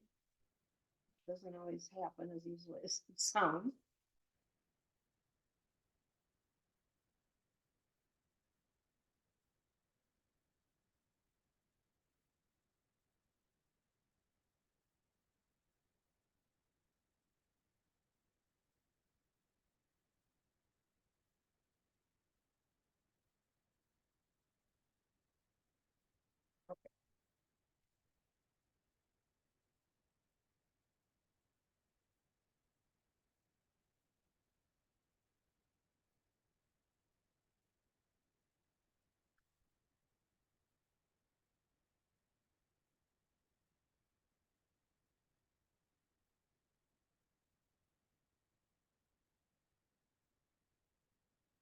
Okay, I'm going to continue weaving the dark, but I'm going to bring it over here, and then I'm going to kind of come down with it and weave it through here a little bit. But as I'm getting out towards the edges, I'm going to do exactly what I did up at the top right area. So it's not dark all the way down, but it's gonna, you know, take you down there. Because we only have a short time left, I'm gonna maybe talk through a couple of these things. Let's see. I could probably do some of this in the morning too, where, you know, maybe the color sanding, I think I will, because I don't want to rush you on that. And, you know, bring out maybe some of the shapes that are within here. I literally wet those and, you know, scrape the pencil over the top of it with sandpaper. So we'll do that tomorrow, I think.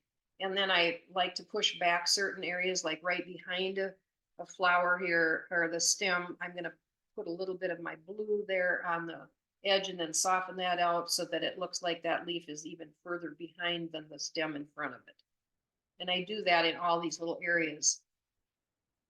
It's about as realistic as Jennifer gets. I'm going to pop this flower out better tomorrow, because I'm not as happy with the star as much as I thought I would because of the sparkles. They got me. They had me at hello. So, any questions about where we're at? You're all busy. I love it.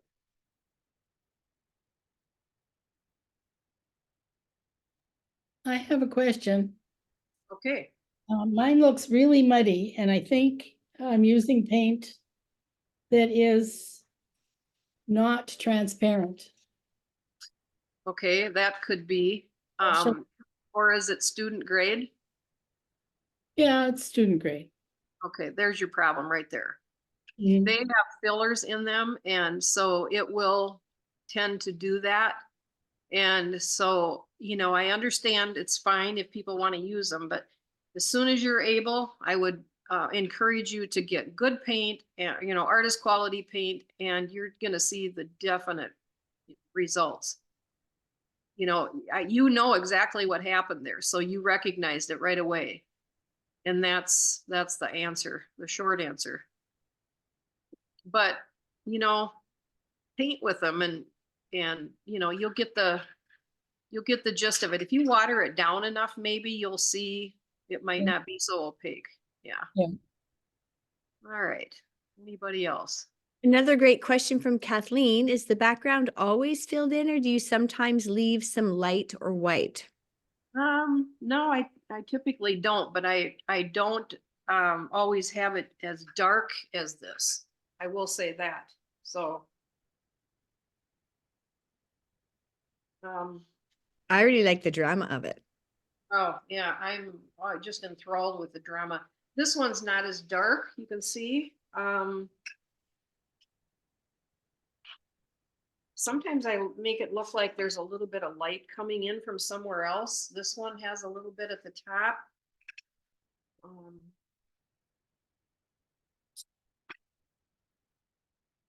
Here's another one that shows the same thing, but for the most part, I really like the drama. Unlike my life, I don't like to have drama in my life. So.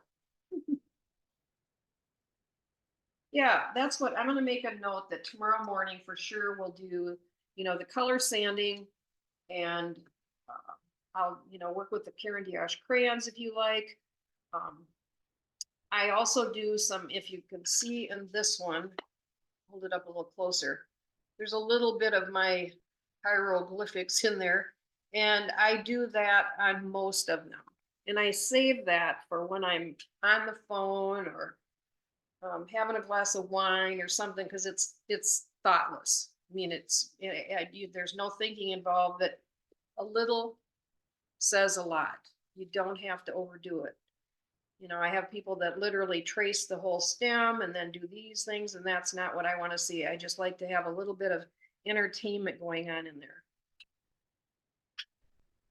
And no, I don't always do it. This particular one, I have some shapes in here that I actually wet and did the color sanding. And so they're kind of funky that way. Here's another way to make this rose stand out. I wet it behind and color sanded into it. So it's a shape within the rose that looks like it should be there. Very cool. Could you hold that up so we could have a closer look?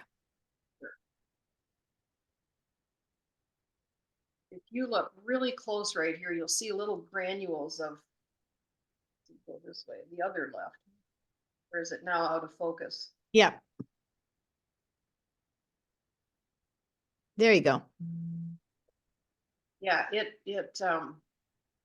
could get a lot done with color sanding, but there again, you want to wait until the end to do it, because if you wet it, then it's gonna run. Or if you want to spray in between, that's fine too, with the fixing. Linda's asking what color sanding is again, please.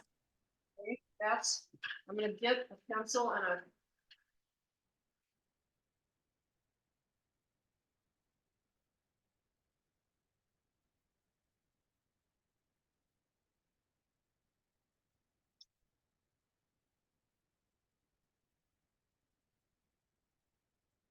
I turn my papers over all the time for examples. So sometimes I tell people, when you're buying a painting from me, you might get a lesson on the back. I don't know, but okay. So just say I wanted to make a tree or something, a red tree. I'll just make like a evergreen tree, if you will. I'm just drawing it with water. Okay.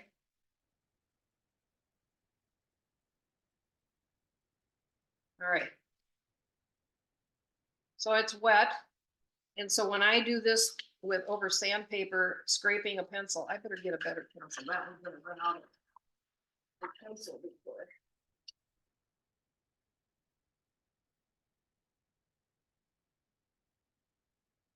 Scrape it with through sandpaper, and it's gonna land all over the paper, but it's gonna stick to where it's wet. I know that sounds pretty simple, but that's how it is. And then after I get it, the way I want it, how much, then I take my garbage can and I blow the excess off, and it'll stay where it's wet. You can do it with more than one pencil at a time if you want to get a different color, different colors. And a little goes a long way. So I scrape, scrape, scrape, and then I tap, tap, tap, because it sticks to the paper sometimes. And then you end up with a big old glob somewhere that you don't want it, and you can't get it off. You can't lift it back up. At least I can't. Do you ever do that with an X-Acto knife? No, tell me. I saw somebody do it once, and it just makes bigger particles. They kind of scritch along the end of the pencil with the knife. Gotcha. Okay. No, I've not done that. Ooh, I'm gonna Oh, might be experiment time. Right. All right. So I just blew the excess off, and I had a lot of water right there, but you can kind of see what it does. Okay. Now, just say I did want to soften that edge or something. You can wet your brush, and then you can drag it out. You can draw with it. I mean, it's still a little fluid or flexible or whatever. You can do whatever you want.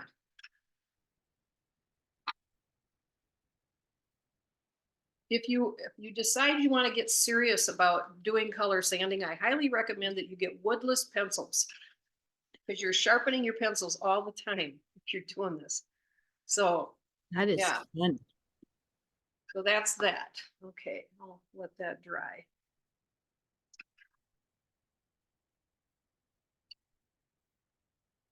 All right, how much more time do we have? We have about 37 minutes according to my clock. Well, I'll keep painting to weave my darks down through this. And then, you know, just as we have more time or whatever, I'll just keep working. And so if everybody wants to do the same and watch or whatever, that's, And I'll keep throwing questions at you. yes, please do.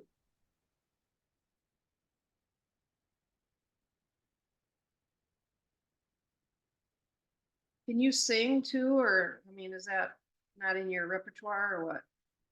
No, No, that's a not flat. I. No, that's a flat no. My oldest daughter is a singer. Oh, That's what she does. is she around? Yeah, she's a singer massage therapist, and that's her gift and not mine. Oh, We don't know well, where it came from. bring her in. You can fill in the dead spots. Yeah. Now this is watered down dark, so I mean, it's gonna dry back a little bit lighter and not be as heavy as right around the center of interest, which is what I want.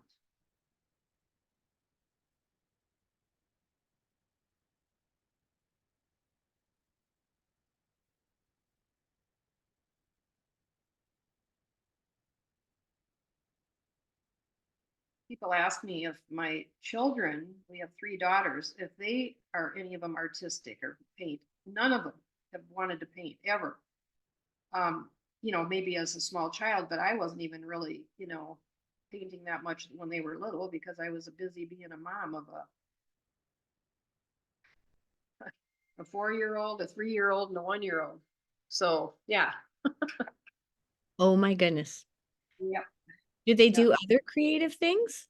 Well, yes, I will have to admit that 2 of them are creative within their household. You know, they can decorate and do that kind of stuff and have a natural ability to, you know, make that work. Then I have one that just says, no, I really, you know, well, here's an example. I asked her if she wanted to take this floral arranging class that was coming up. And actually, I knew it wasn't going to be something exactly what I wanted to do, but I thought it'd be fun for us to do it together. And she goes, no, Mom, that's when I hire people to do stuff like that for me. So, okay then. Oh. Never mind hanging out with Ma. Yeah. Oh, I have a musician, and one is in theater, and one does carving and woodwork. wow, you do have a creative. And he's a teacher though, and the youngest one is a geophysicist, Oh my. which absolutely makes me howl because she's also very creative, but her chosen life path is something that is so absolutely not. She's a left and right brain girl. I am not. It's not. People say, "Oh, I wish I could paint. I can't paint," and I say, "Well, I can't balance a checkbook, so how's that?" And nor do I want to.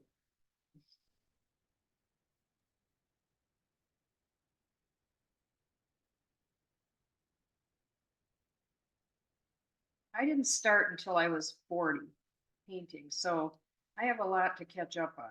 Wow. You're amazing.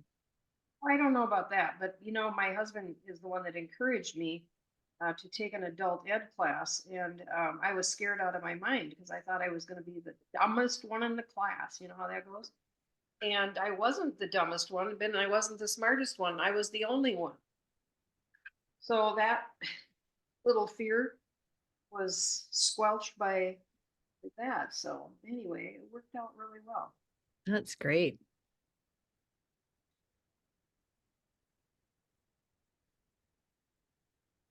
It's really an amazing pursuit though, because the more that you learn, the more you realize how much there is to learn. Well, sadly, I'm a slow learner and Really fantastic. I couldn't even figure out what it was I wanted to do.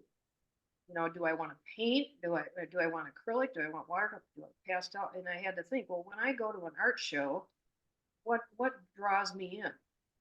And it was always watercolor.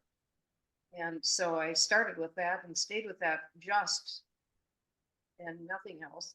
And then a friend of mine introduced me to acrylic, and I really fell in love with that too. But you know, you can't do everything. Well, I've got everything practically in my studio because then I decided to get into cold wax. I sew funky stuff. I don't do anything that's, you know, clothing or anything like that. I used to, but not anymore. I'm not enamored with pastel, so I can't, I have some, so I can say that I have the supplies. But anyway, that's what it is. So, and when I taught for you before, was it collage? Did we do We did Wild Women. the Wild Women? Okay. Everybody Yeah. who has not taken that workshop with Jennifer, oh my goodness, I highly encourage that. That is so fun. Kim's gonna get in on that one. She's All gonna right.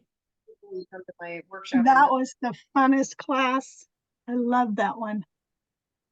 Oh, that really is fun. There's always a lot of laughs in there. So if you're looking for a good time, call me. I get more compliments on that painting I did in your Wild Women class than any of my other paintings. Is it there with you? Well, it's in the next room. You want me to grab it? You do. I want to share with everybody.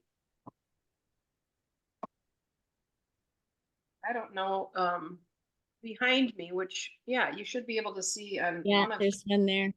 there's some of the Wild Women there. There's a few of them in Minnesota right now in a show, and so yeah, they're pretty crazy. But that's actually my next workshop I'm teaching in Minnesota. The Wild Women. Okay. So here it is. Oh, that's Very- awesome. Oh, fun. Oh, somebody else is holding up one too. There's a glare on yours. I'm just gonna say, Marilyn, you are you outside? I can't see it. Okay, but Jean's showing hers. Maybe Jean needs to talk so we can get her on speaker view. Okay. Can you hear me? Can you hear me? Nope, you're not changing to speaker view. So I can hear you though. Yeah, I don't know why not. Okay. Did it switch now? Yeah. We switched over. I took you off spotlight and the speaker view is on. All right. Okay. So we made collage papers and yeah, we just had a good time. So I love seeing what everybody takes theirs to, you know? Yeah, it was fun. I love that class. Yeah, it is fun. Highly recommend it. Pardon me? I highly recommend it. Thank you. Thank you.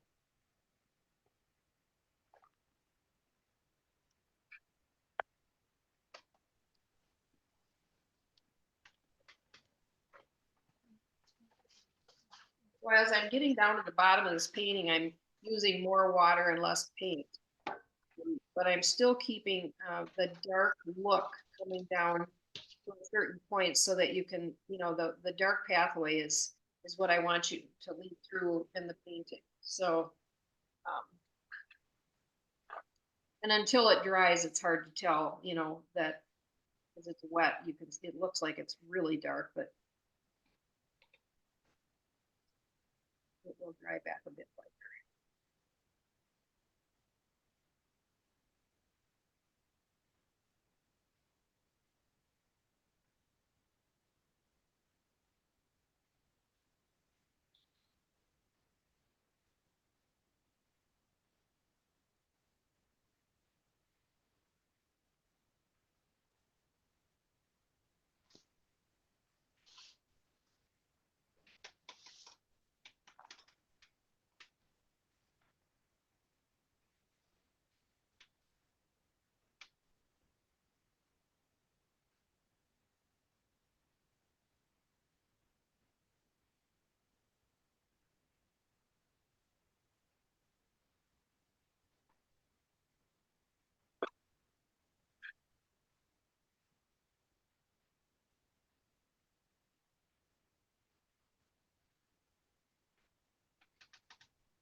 Jennifer, do you ever do more negative painting when you're putting in the blacks?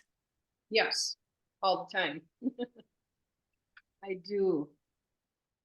I'm trying not to do too much of it while I'm demoing, but I'll tell you that I can't help myself. Sometimes it just happens. So, yeah.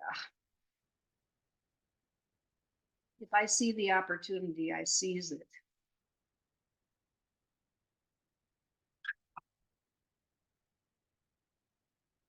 The history along the stems and so on is really starting to pop out now because of the darks. And so I'll try to maybe even take a photograph of that after a little bit after I get, because my phone is my camera, so I can't do it now, but and then I'll send it to you and then you can put it in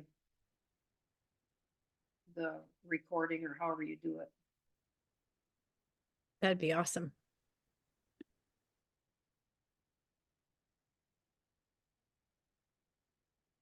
I'm doing it right now where I'm adding few little shapes, but they're so minute that I almost hate to even mention it.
I'm gonna do it right now, Sue. Add one here. Right there, the little connection. So it's so minute, but it's just something.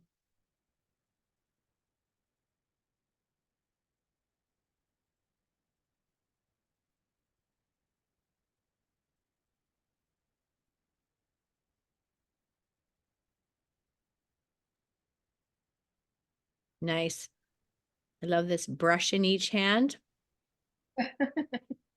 Way to go. I'm really fancy, aren't I? And don't ask me why I'm holding on to this one, but it's there. So I think this is the one with the concentrated on it. Yeah. So, okay. So that's down there. This is still wet. So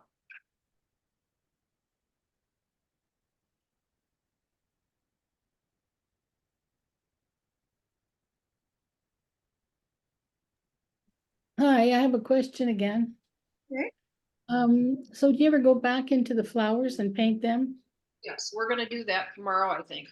If we're running out of time today, I really thought we'd get done, but I don't try to make them, you know, too realistic or anything like that. And you notice that in my work, but I will add some color sanding tomorrow, and it's more like tomorrow I'll probably accentuate this somewhat, these shapes that were created within that rose from the pour.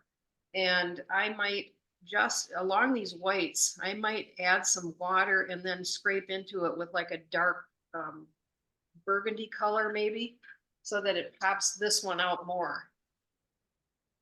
So yes.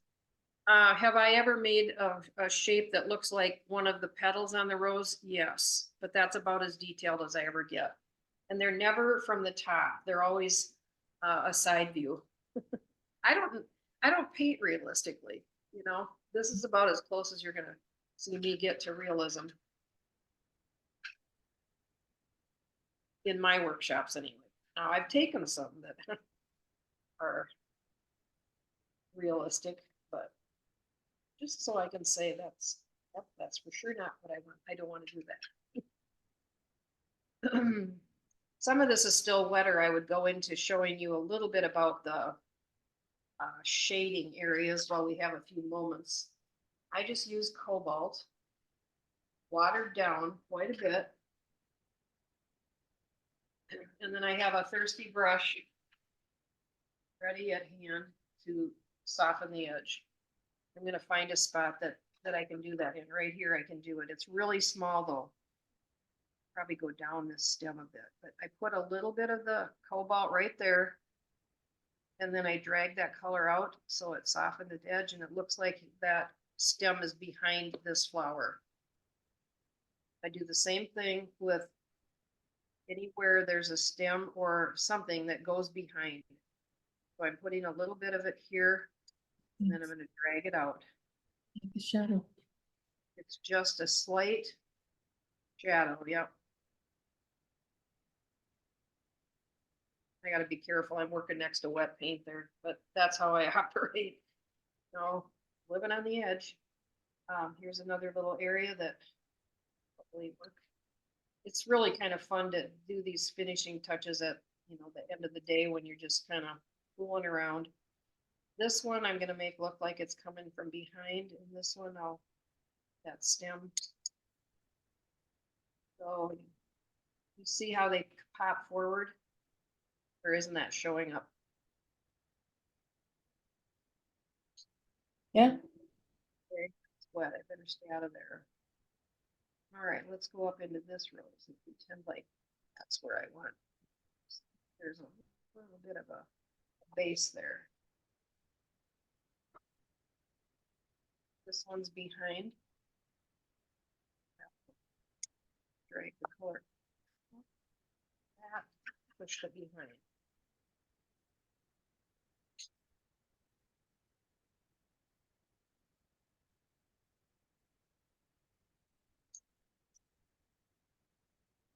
Color sand in there tomorrow, so I don't know why I'm pushing that back, but I did.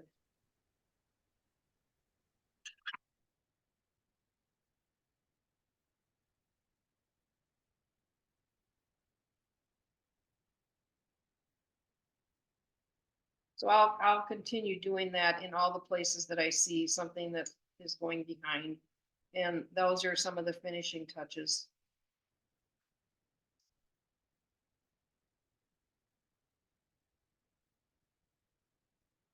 So some of the places looks like this stem was, you know, just blended in with the stem that was going the other way, and now it's pushed forward. Maybe you can see that.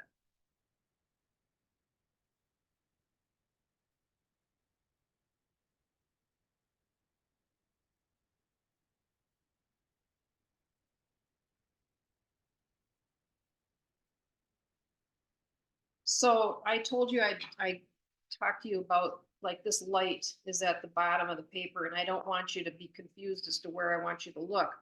So the lightest light is going to be in the center of interest area. So I would take and knock this back with dirty water, you know, or, you know, something that I've got in my palette. And I just set it back, and it, whoops, I just touched wet paint. Anyway, it just knocks it back and tricks the eye a little bit, you know, so I do that as a finishing touch to kind of set those back. And it's so slight that you really can't tell that I did much, but yet it does the job.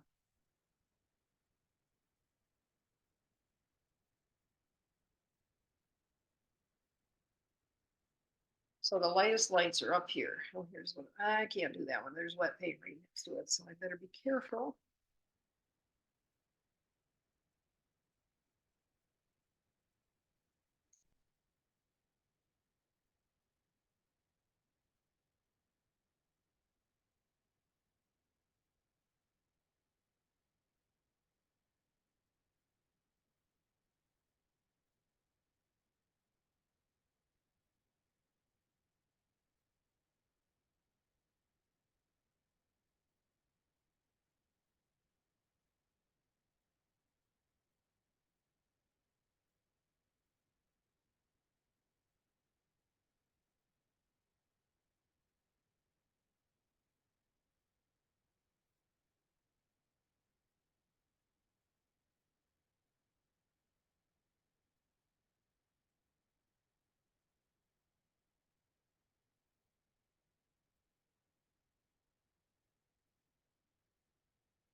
Sometimes there's that little hole in the rose.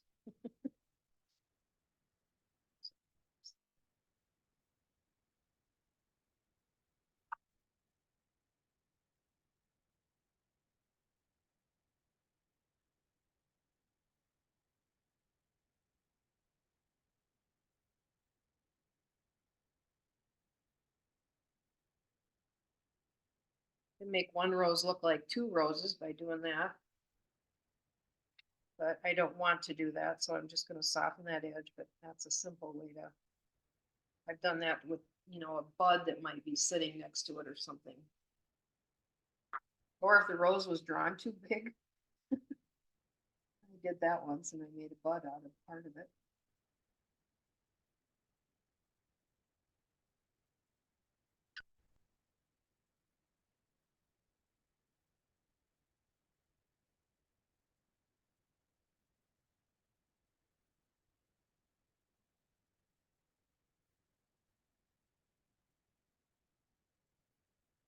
I'm going to soften that line that's going out of it with a little bit of dirty water because it's taking me out that way a little bit too much.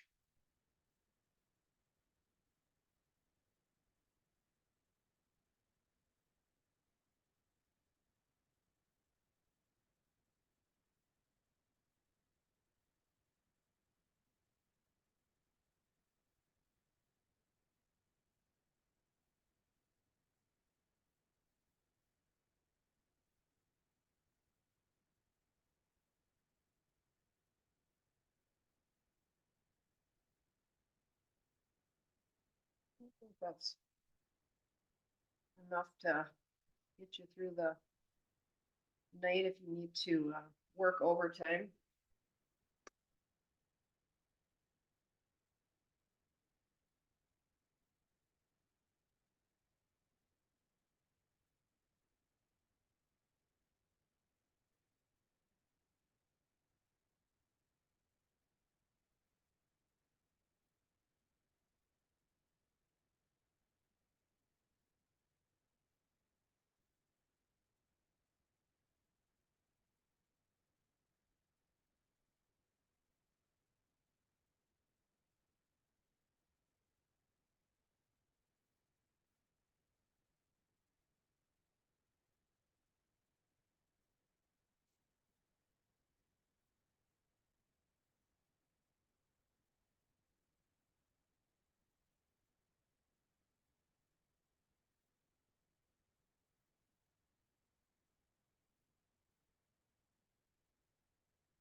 Keep saying I'm going to stop and then I don't.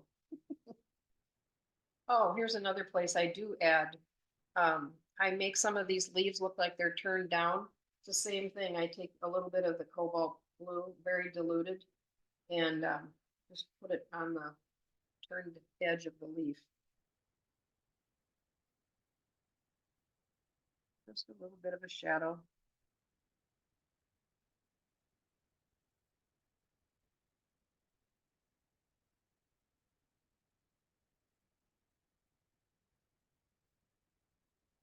Sometimes I do 2 coats because I'm pretty timid to add that. You know, I don't want it to be too dark. So, give it a glaze of the cobalt.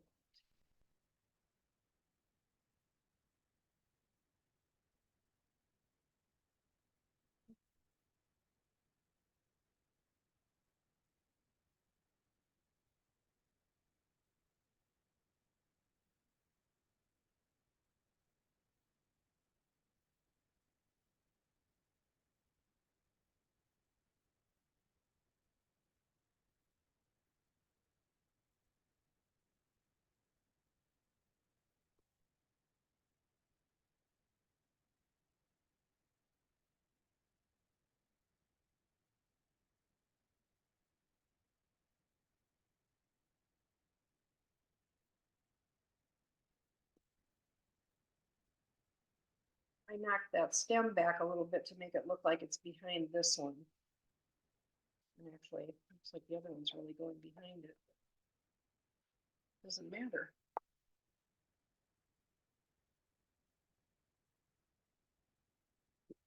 Well, how's everybody doing?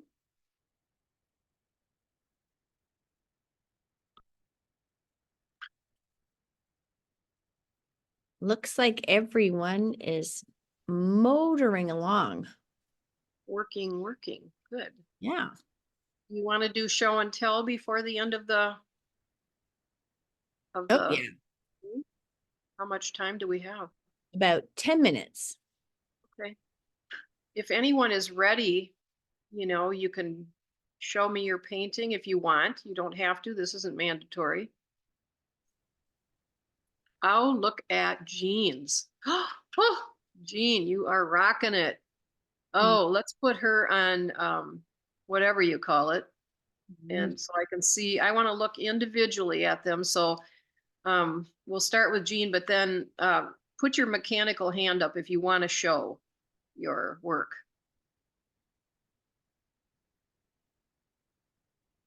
Where is the mechanical hand?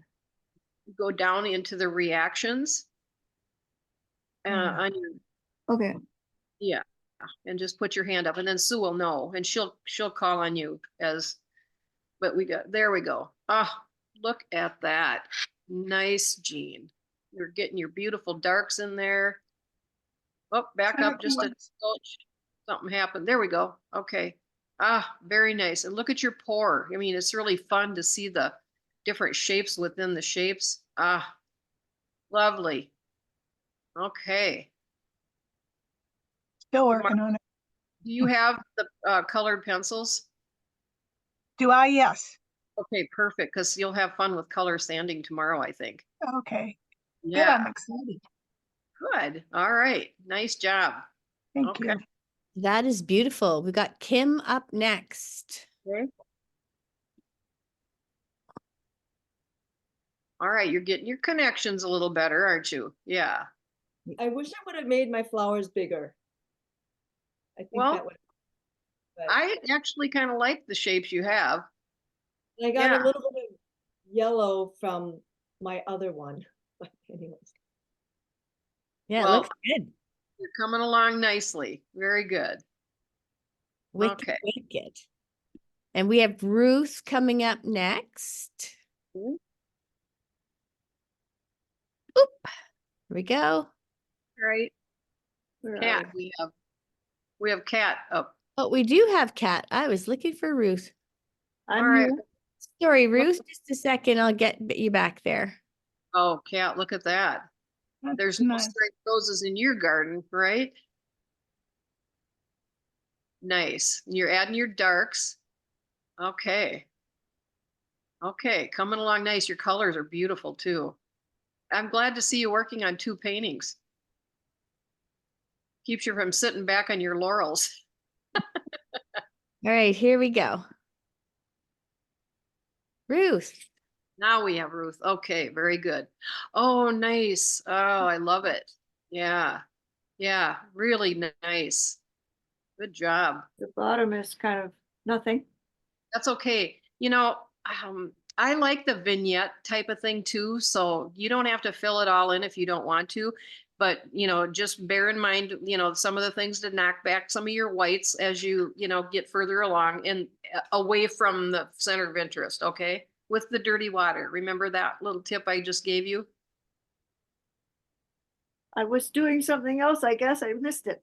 Okay, all you do is just something that you can barely see the color, you know, a real watered down something that's in your palette, you know, dirty water, and just touch those areas down at the bottom where your white stem is, and just not make that so white. Okay. Okay, yeah, nice, really nice. Okay. Thanks. Okay.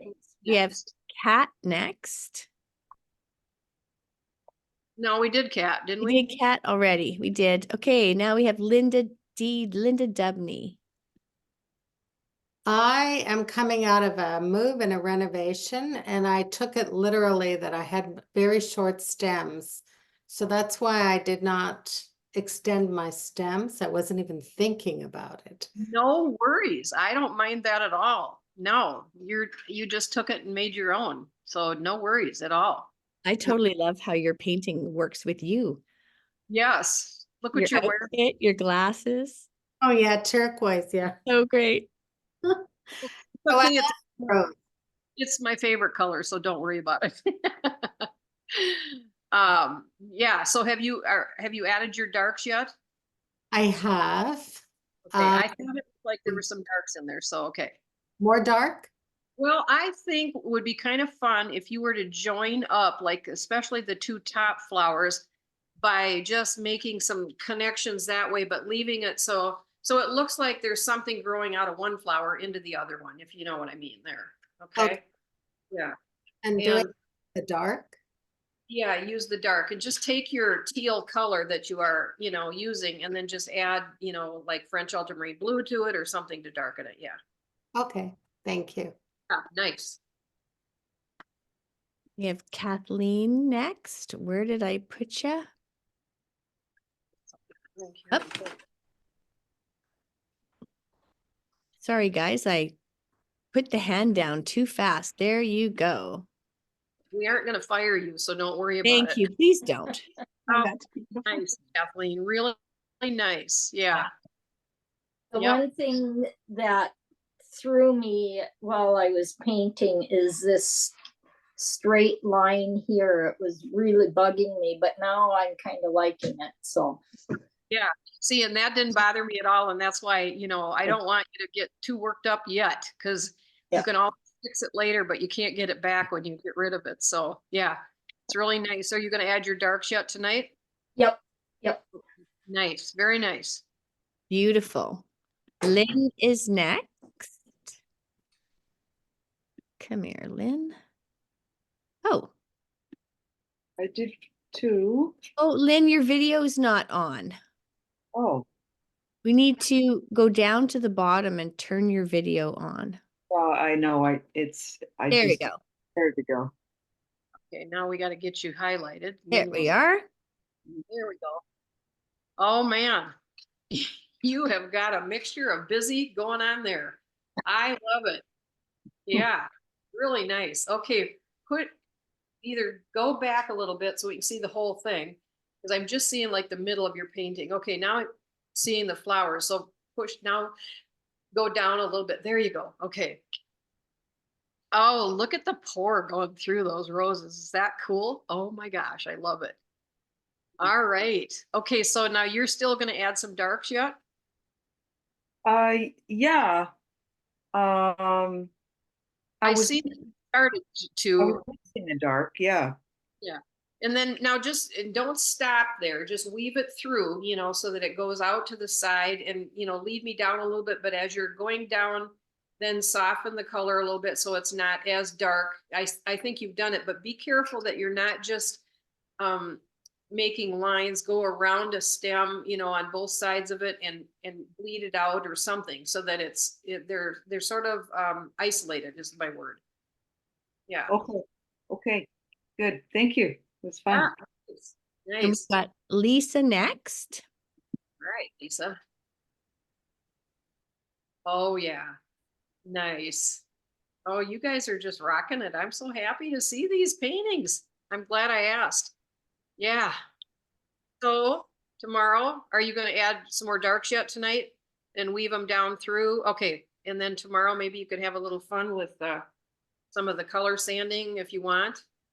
What else? Oh, we'll do the little embellishing, but we're not going to take too much time. So hopefully everybody will be a little bit more to the finish line tomorrow. Yeah, very good. Anybody else?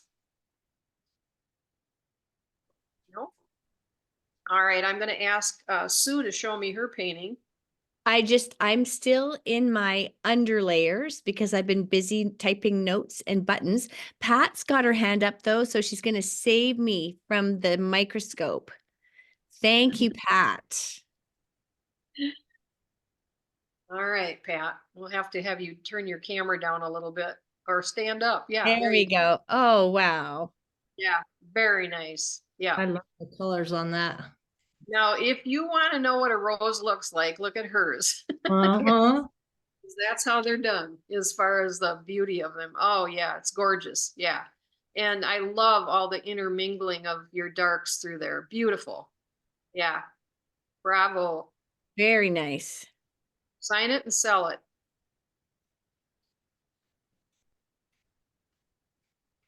You were muted, so I didn't hear what you said. Probably said, mind your own business, Jennifer, right? Faye has her hand up now. Okay, we'll get you. All right, Faye, let's see what you have. Oh, look at that. Awesome. She's added color. It's gorgeous. There we go. There's- Nice. Very nice. Okay, and the drama is there. Yeah. Good job. All right. Very great. So since you're so far along, you probably do another one tonight unless you're worn out.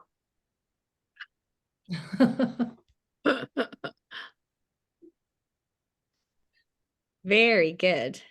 He was telling me, I don't think I'm going to do another one tonight. I just wanted to say, can you hear me? Yeah. I just wanted to say that I really thought this wouldn't work at all because these colors are so dark. But when I added the white, the blacks, or not dark black, purple. Yeah. It changed it. So, Makes them sing, doesn't it? yeah, it looks Very- better. It looks better on the computer than it does in real life. Oh, I don't believe that. Pictures don't usually lie. Anyway, I hope to try it again, but I need the steps. Pardon me? I need the steps. Oh, like- okay. Okay. All right. I gotta remember. Did you took that screenshot, right? What was I? I took the screenshots too. I know what I need to make myself a note to do the photo of the close-up. Yeah. Okay, that's what I'll do. Okay. And then I'll send that to Sue. Okay. Because I understand your thesis completely, but I didn't do it properly. I did it with the stems, but I didn't do it with the flowers properly. Yeah, well, you pulled it off. Thank you. Anybody else? Anyone else brave? I will show you tomorrow when I get a chance to progress a bit further after I send the video out. You have so much going. Yeah. Well, thank you. All right. Oh, I got a nosy dog here. What do you want? You want to be up here in the picture? She's a needy one. Oh, we got to see her. Okay. Well, come here. I want to see you. It's hard for me to lift her because she's so heavy. I'm not going to lift her up the whole body. I'll put her paws up. This is a golden doodle. Oh. Well, I might have to lift her up. Oh, yep, there she is. Hello. You Oh, know, she's a big girl. he has no idea what I'm trying to do. Well, now the wants you to see her. Come here, Nettie. Come here. No, Kimmel, no. Oh, I shouldn't have done that because now they're going to be pests. They think they're getting attention. Nettie, come here. Come here. You get to show your face too. Kimmel, no, no. Okay. All right. This is Aw. pretty.